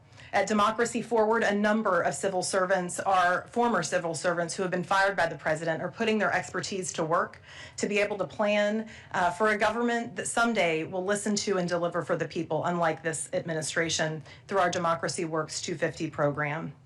And across the nation, we have seen people of all ideological and political backgrounds join together in defense of our democracy and in defense of non-negotiable principles behind our democracy as part of a We Hold These Truths initiative that launched on July 4th last year. Today, we are launching a pledge during this 250th anniversary of the United States, this anniversary year, and on the anniversary of January 6th, for all Americans to show their support around the 5 principles, non-negotiable principles of American democracy. That's voting in elections, equality, due process, personal freedom, and the rule of law. And so as we reflect on 5 years since January 6th, Our democracy is in peril and is in crisis, but there is a path forward, and it is through the people. This Congress is going to need to do a lot of work to check the president's excesses, to protect the American people and our right to vote and our right to elections. And people across this country are going to have to continue to keep showing up. And we will, in communities and courts across the country. Thank you so much for having me, and I look forward to your questions. Thank you so much for your enlightening testimony from our witnesses. In my opening statement, I said one of the lessons from January 6th Select Committee was that our institutions withstood President Trump's coordinated attack because Republicans put country over party. They put their oath to the Constitution above loyalty to one man. Lieutenant Governor Duncan is one example of that type of political courage. I'd like to ask this panel what each of you think Republicans should do when they see what is coming out of the current administration, and where should the Republican Party go after Trump to help restore American democratic institutions? Lieutenant Governor. Well, thank you for the question. I made the decision to leave the party altogether and to move on to a better place to call home, a better place to meet the needs of Georgians. Like I said in my statements, it gives me a much better toolkit every morning when I wake up to not drive by that hospital and see a scared family because they don't have health insurance walking in there knowing they're going to bankrupt their family, or driving by that school and having to blame the teachers, or trying to justify anything that Donald Trump does. I think that Republicans are in the midst of a crisis right now, a crisis of epic proportion. Even Marjorie Taylor Greene's leaving, as it appears. But they're in a crisis because nobody can explain Donald Trump. Nobody wants to explain Donald Trump. Nothing makes sense. And so for me, I think we need to wake up and want to solve problems. I'll say this, the job of president has the least effect on any of our lives, average Americans, right? They don't determine the president doesn't determine what your kids learn in school right away, or how much traffic you sit in, or how safe your neighborhood is. But the president sets the tempo for the country. And this country is desperate for a role model, for somebody who gets up every day, slightly left, slightly right, you pick it. But somebody who's a role model, who's respectable and honest, and sets an example for kids and college kids and students and entrepreneurs and retirees and military officials. Sets the example for everybody. That's what this country's in desperate need of. Donald Trump's not that example. Mr. Attorney General, you want to take a stab at it? Yeah. Thank you, Mr. Chairman. You know, Mr. Chairman, there are some matters that I do collaborate with my Republican counterparts on consumer protection and other matters. However, this area of executive overreach is one that I would hope that I would wish that they would partner with us, but they have not, because the traditional values that Republicans have advocated for, state sovereignty, the 10th Amendment used to be their thing, but they've been silent. The cases that we've filed, those to preserve education funding, have not been cases filed just that impact blue states, but they impact red states as well. The Congress, you all have put conditions on making sure that critical cancer research, Alzheimer research at NIH is appropriately funded. This does not only impact research institutions in blue states, but it also impacts research institutions in red states. And so we have 23 Democratic attorney generals stepping up to the plate when in fact it should be all state attorney generals stepping up to the plate to protect the citizens of all 50 states from the executive overreach that we've seen from this administration. Thank you so much. Ms. Perriman?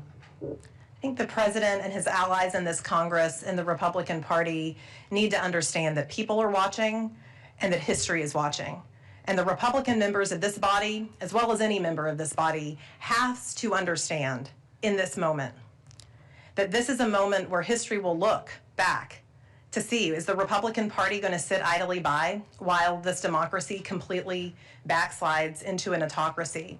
Or is it going to be part of the turnaround? There should be no room in this body or any body across the United States for elected representatives that will not defend the right to vote, that will not decry violence, that will not defend free and fair elections, and yet we have a president and his allies that are trying to use the machinery of the federal government to undermine free and fair elections and to undermine people's basic constitutional rights, literally disappearing people. Right now at Democracy Forward, we have attorneys that are in courtrooms across this country arguing right now to try to have to preserve programs that are keeping infant mortality rates down and programs for pediatricians and doctors and public education, let alone rights that everyone in this country has to due process and to civil rights. And so I think that this is really that moment, and we need everyone to step up to the plate, and there should just be these non-negotiables. I would encourage anyone listening, including any Republicans that may be listening, to go to weholdtruths.org, which is the 5 non-negotiable principles around American democracy.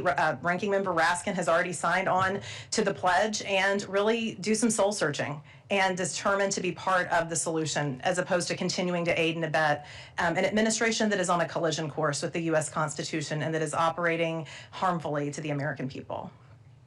Thank you so much. We recognize our members for 3 minutes. Our first person will be from Illinois, Mr. Garcia, for 3 minutes. Thanks again, Mr. Chairman. Today's hearing shines a spotlight on a dark chapter in our country's history where an outgoing president sought to overturn a democratic election. Trump's insurrection was not a random act, nor was pardoning the rioters on his first day in office. Instead, he was deploying the playbook of chaos and lawlessness that's at the heart of the MAGA movement. Let's take one example, the abuse of military power. Despite pleas from local officials and law enforcement, Trump refused to deploy the National Guard on January 6, 5 years ago, during a literal rebellion against the federal government. He got away with that. So, in his second term, he's tried to illegally invade our cities, including Chicago, with the National Guard under wildly false pretenses, as Attorney General Raul described in his remarks. And Trump is not stopping there. He's abused military power to invade our cities, and now he's abusing military power to attack a foreign country, kidnap its leader, and steal its resources for the benefit of big oil companies. It's a shakedown. This is not a coincidence. This is the defining feature of Donald Trump and his political movement. They want a gangster state where violence, corruption, and abuse of power are the norm, not the exception. And the only way we'll stop them, the only antidote to impunity, is accountability. Attorney General Raul, can you speak to your office's work on stopping the illegal National Guard deployment in Illinois? You made reference to it already, and the lessons that we can learn about the role of states in holding the federal government accountable for its lawless actions? Yes, thank you, Congressman.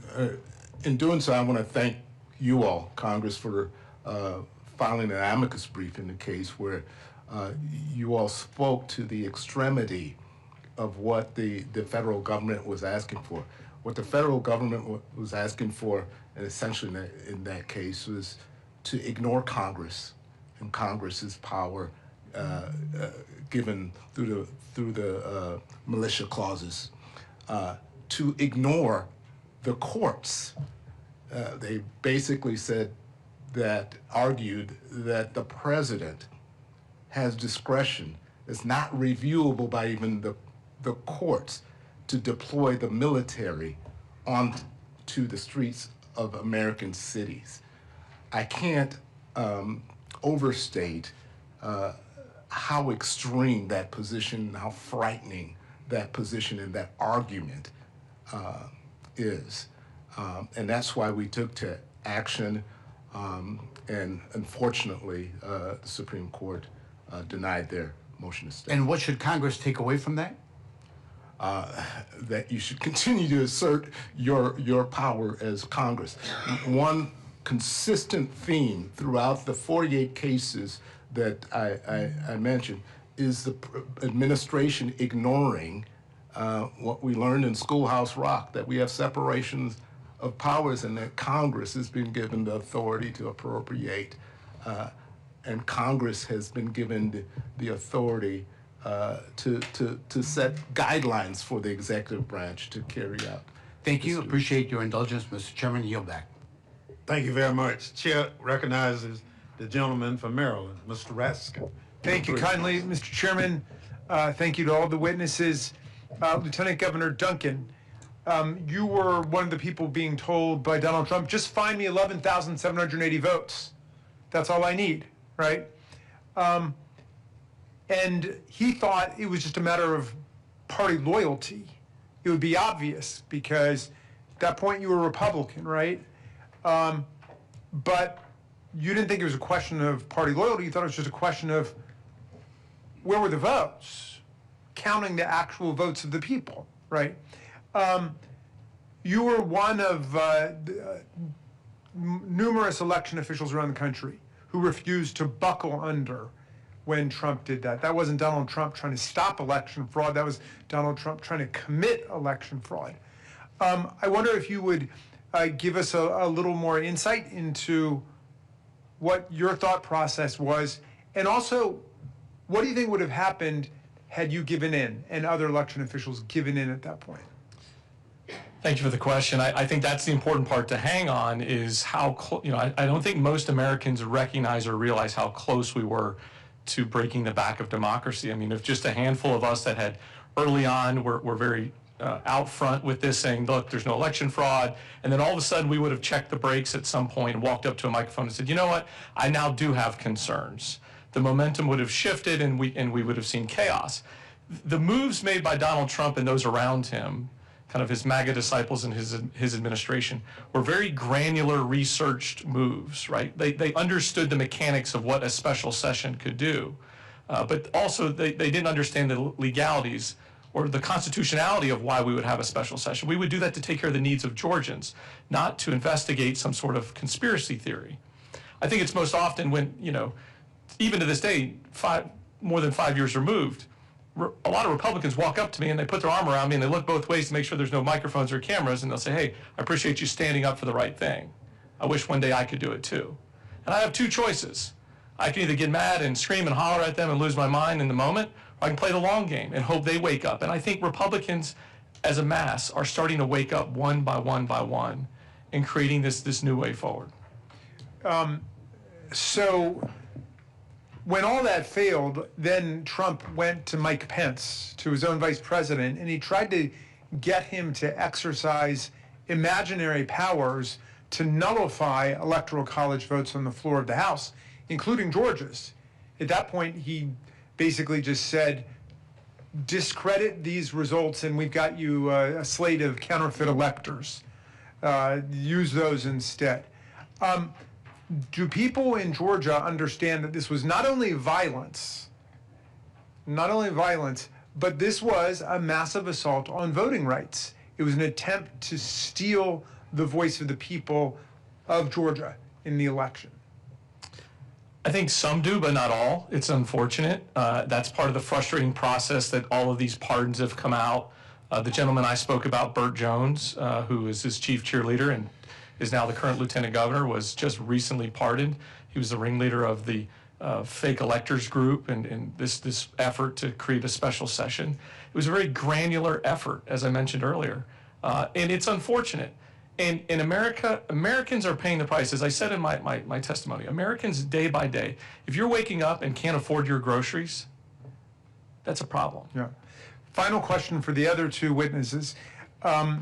But both of you are on the front lines of defending our freedom, defending our democracy in court. And we're winning overwhelmingly in the federal district courts and in the federal appeals courts. And people have to understand the rule of law is holding there. The big problem is we get up to the Roberts Court's emergency docket, the shadow docket, and it's like the twilight zone for justice there. Tell us how you are maintaining hope and faith through this process, and what you're telling people about still the persisting fundamental importance of defending rights in court and treating our federal judiciary with the respect that it's traditionally deserved. Well, Congressman, I draw some hope from Illinois v. Trump in the Supreme Court case that I've been referring to for a couple of reasons. Although the court did not address the issue of reviewability, which I thought it should, because this notion that the president has this authority to deploy the military and the courts don't have authority to review it is a very extreme notion. But one of the things that I think that many missed is footnote 4 in the case, which is Justice Kavanaugh taking a step backwards from his prior position that, in essence, race can be used as a notion for immigration stops, and that he took the time in that footnote to explicitly take a step back gives me a sense of hope. The ability of the American people to initiate litigation against their government, as you know, Ranking Member Raskin, is an incredible right and power that people have. And what we see in court after court is it's not just the court decisions, and we are winning in the vast majority of these cases because the president's policies are so extreme. But it's not just the court decisions. It's individual Americans stepping up to the plate and saying, I'm going to require a public accounting of what my government is doing to me because I have rights. And what we have seen is that this administration, in many instances, has backed off of a number of the cases that we are bringing in court once we win, or even sometimes before we win, because the people are using their voices. It helps when you all use your voices too here in Congress. We are seeing that the vast majority of these cases are not going to the Supreme Court. And then, of course, when they do go to the Supreme Court, it has not been a complete, it hasn't been sort of a complete losing record on behalf of people and communities, but it is concerning. But I will say that this is a place on the shadow docket where Congress really does have a role, and you've been a champion of asking these questions.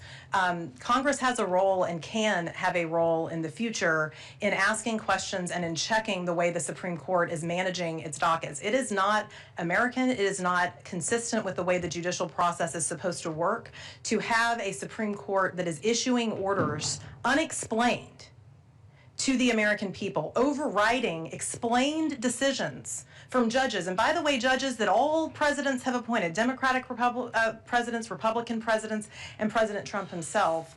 That is a practice that needs oversight by this Congress, and it is a place where I would implore this Congress to pay attention and do more in the future. All of that said, is the people are winning in courts. The ability to initiate this litigation is incredibly important. And one of the reasons that Donald Trump is attacking judges and lawyers, and one of the reasons that they hold broad press conferences anytime they get even a morsel of a win from the Supreme Court, is because the legal strategies are working and they want to discourage people and want people to believe that they are not. And so we find hope in that and in the American people's persistence day in and day out. Yield back, thank you. Gentleman yields back. Chair recognizes the gentlelady from Washington, Ms. Jayapal, for 3 minutes. Thank you, Mr. Chairman, and thank you all so much for your testimony. Very, very important. Attorney General Rowell, I want to thank you for your leadership in amidst Trump's assault on Chicago. As the top Democrat on the Immigration Subcommittee, I had the privilege of leading a field hearing with many of the members on this dais where we came to Chicago, and while the stories we heard were horrifying, the resilience, the strength, the courage, the unity of the leaders in Chicago and in Illinois was truly inspiring. As you've heard, 5 years ago today, as armed insurrectionists stormed the Capitol and overwhelmed our Capitol Police, then President Donald Trump took no action to deploy the National Guard for 3 hours and 19 minutes as police officers came under brutal assault defending democracy. Now, as president again, Donald Trump has attempted to deploy the National Guard troops to cities across the country over the objections of duly elected governors as well as the American people. And your victory, major Supreme Court victory that you've mentioned today, blocking the Trump administration's attempt to deploy 300 National Guard troops into Chicago over the governor's objections is an important victory. Why did the president have clear legal authority to deploy the D.C. National Guard during the January 6th insurrection, but not the legal authority to deploy the Illinois National Guard into Chicago in 2025? Well, I think as my colleague AG Brian Schwab would say, that raises a question of D.C. statehood.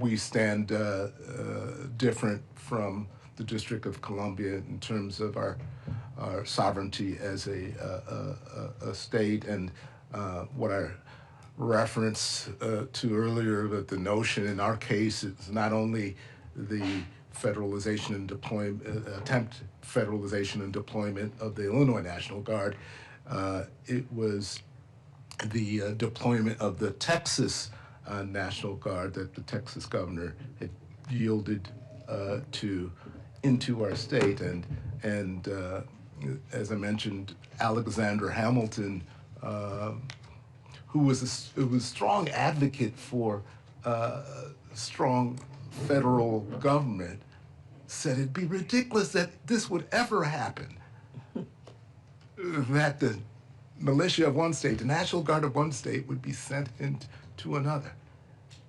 That really puts an exclamation point on where we have reached. And I stand, and I still think that there's probably still as room for the District of Columbia to argue against the rationale for deployment here within the district, but we stood a little bit stronger with regards to our autonomy as a state. Thank you. Mr. Chairman, I yield back. Thank you very much. Young lady yields back. Chair recognizes the gentleman from California, Mr. Correa, for 3 minutes. Thank you, Mr. Chair. I want to also thank all of you for being here today, and Lieutenant Governor Duncan. First of all, I want to say that thinking my high school football coach, how he would describe you, I think he'd be saying pure guts, man with guts. And I would say you're a patriot. Thank you very much for what you've done, for being an example, not only to Republicans, but to Democrats as well. President won this re-election with a lot of Democratic votes as well as Republican. And I appreciate you being here, because we need to send a message to people. The fight today is not a partisan fight, but it's about our great nation. So I hope you keep standing on that soapbox, and you start telling people, continue to tell people, that this is about our great country and not partisan politics. To me, the 2 minutes I've got left, the challenge I have, what keeps me up at night, is this next election cycle. I come from Orange County, California. We know voter suppression. We've had poll guards at our polling stations to scare away our voters. We've had letters written primarily to Hispanic voters saying, if you vote, you are subject to being charged with a felony. Most of our working class voters don't want to mess with a criminal justice system. That's what I fear moving forward. I walk away from your comments today, Mr. Raoul and Ms. Perriman, with some optimism that we're beginning to win these fights.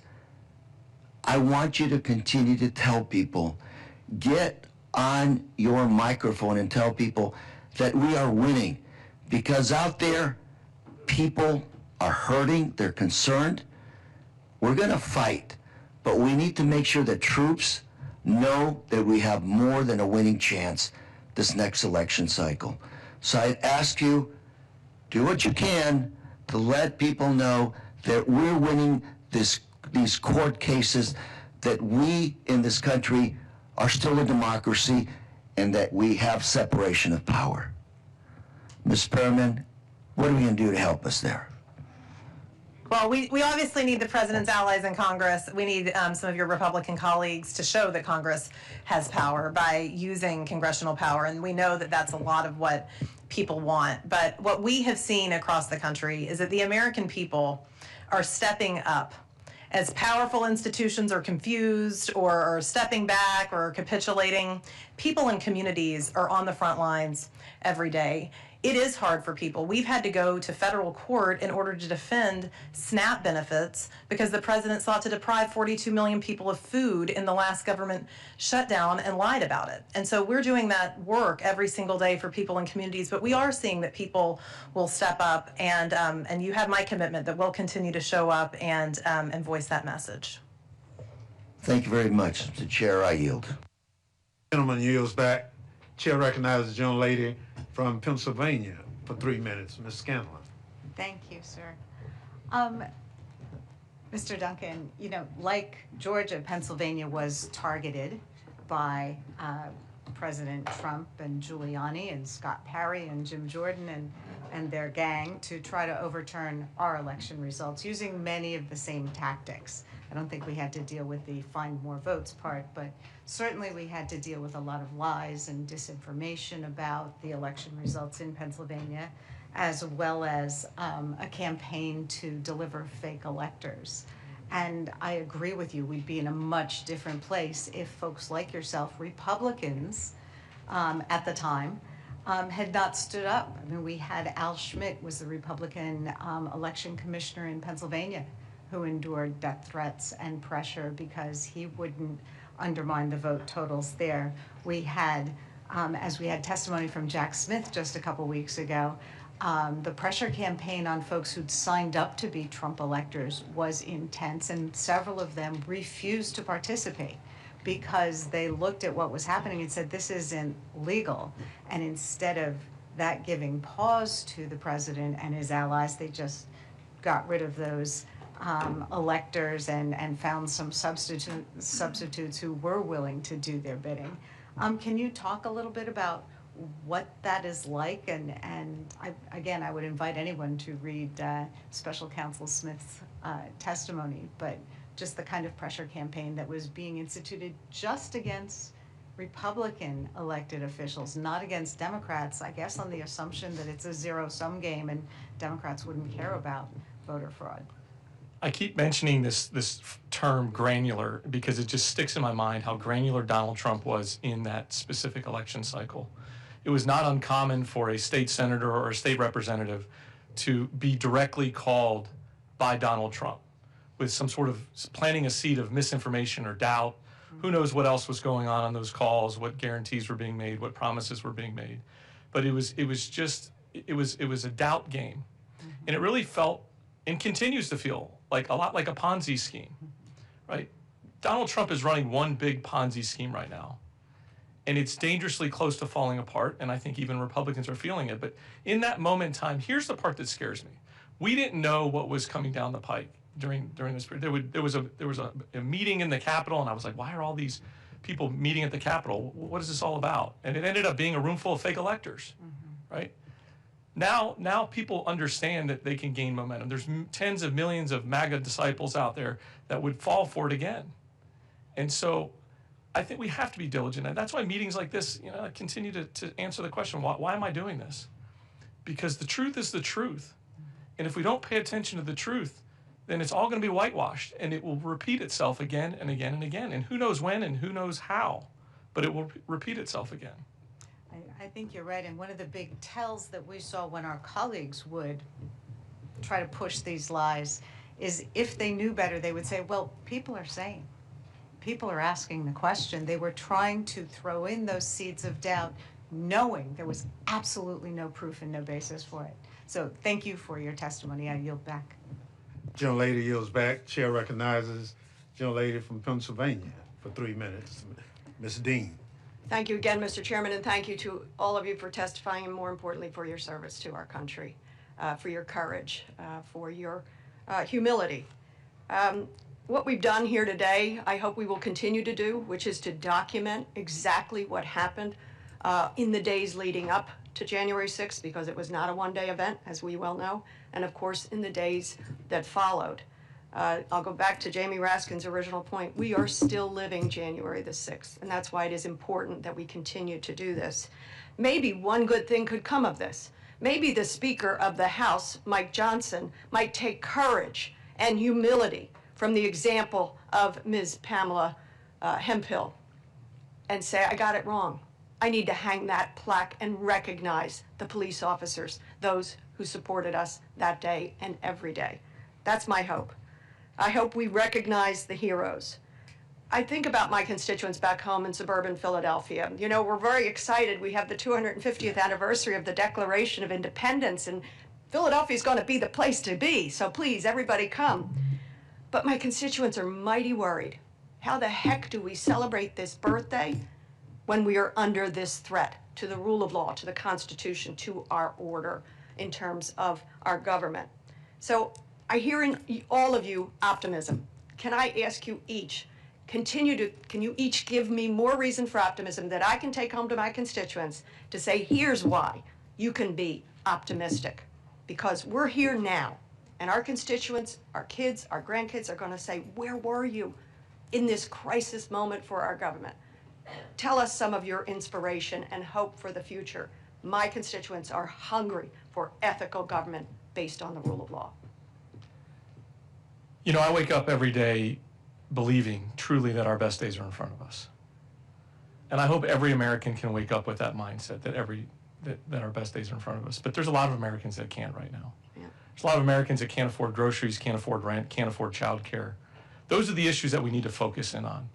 We have a healthcare crisis of epic proportion, and we have a president who hasn't mentioned it one single time in weeks. We have millions of Americans millions of Georgians waking up today that have no idea how they're going to pay for their health care for their family. They're going to go uninsured. They're going to wait months, if not years, to get something treated, or walk into the hospital and bankrupt themselves forever. Our better days are in front of us, but we got a lot of work to do between here and there. This country's only as strong as our people. And I continue to pray for our people to be strong and to stand up for what is right. What is right is to push back on authoritarians. What's right is to do the right thing, regardless of what's next to your name, an R or a D or an I, doesn't matter. We're Americans. We're bonded at the hip. Mr. Howell? I draw hope from the fact that of our collective work.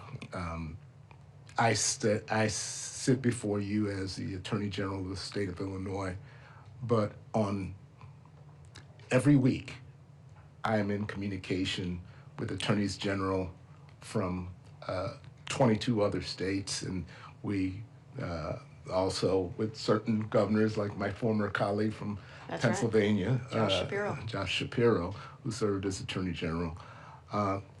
And there's collective work amongst us as principals, as well as our staff. And I like to really lift up the lawyers who have lent themselves to public service. Yeah. Many of these lawyers could be making 2-3 times what they're compensated for. Don't tell them I said that, but, but they've committed themselves in this time to save our republic as we know it. And it's no small thing. Thank you. Sky?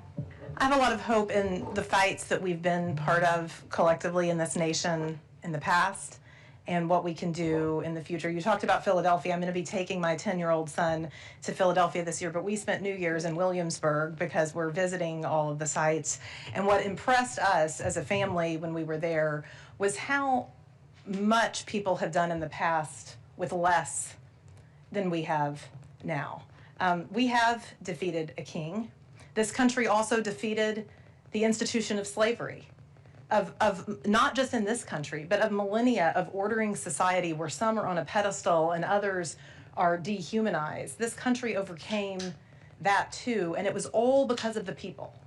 It was all because of the will of people in their everyday lives, making a decision that they were going to rise above whatever barrier is out in front of them. And we see that in our work at Democracy Forward every day, where we see people across this country figuring out how they can engage in this matter. When large law firms and big corporate institutions won't go to court to challenge a president that's taking away, by the way, their very rights too, people in this country have shown up to do that work.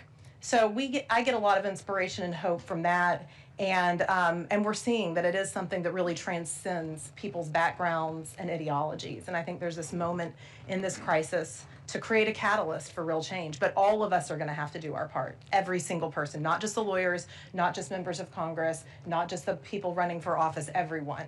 And I think that we'll see people step up to the plate. We the people, thank you very much. Thank you, Chairman. Thank you very much. The gentle lady yields back. Let me say for our final panel, that hope and inspiration, we heard very clearly from your testimony here today.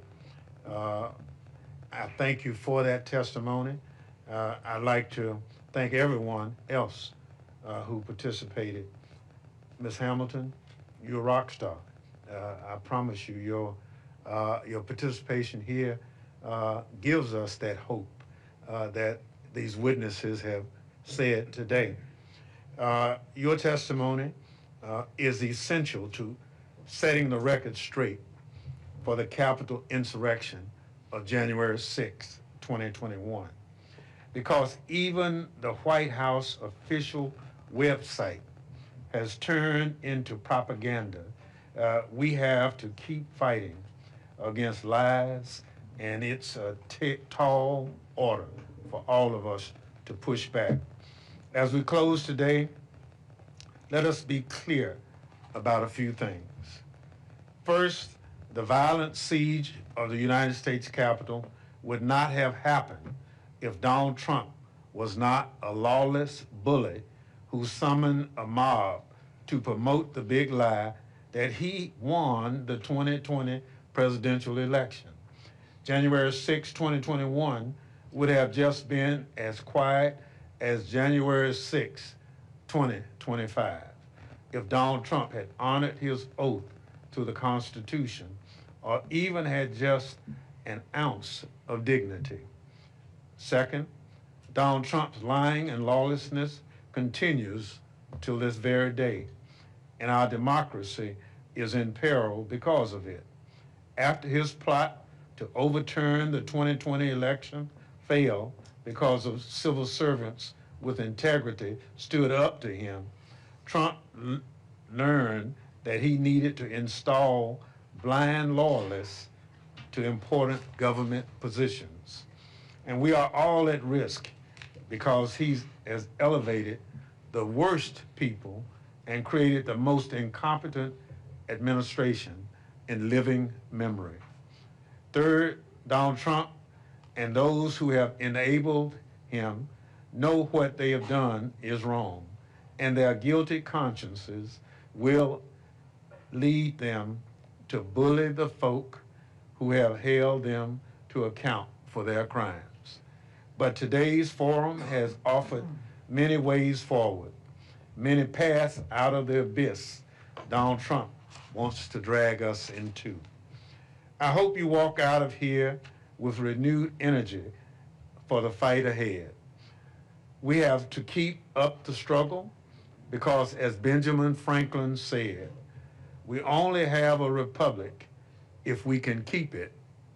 And with that, I'd like to thank again the members and witnesses who participated in today's forum. May God bless those who were taken from us because of this day 5 years ago, and may God continue to bless the United States of America. We stand adjourned.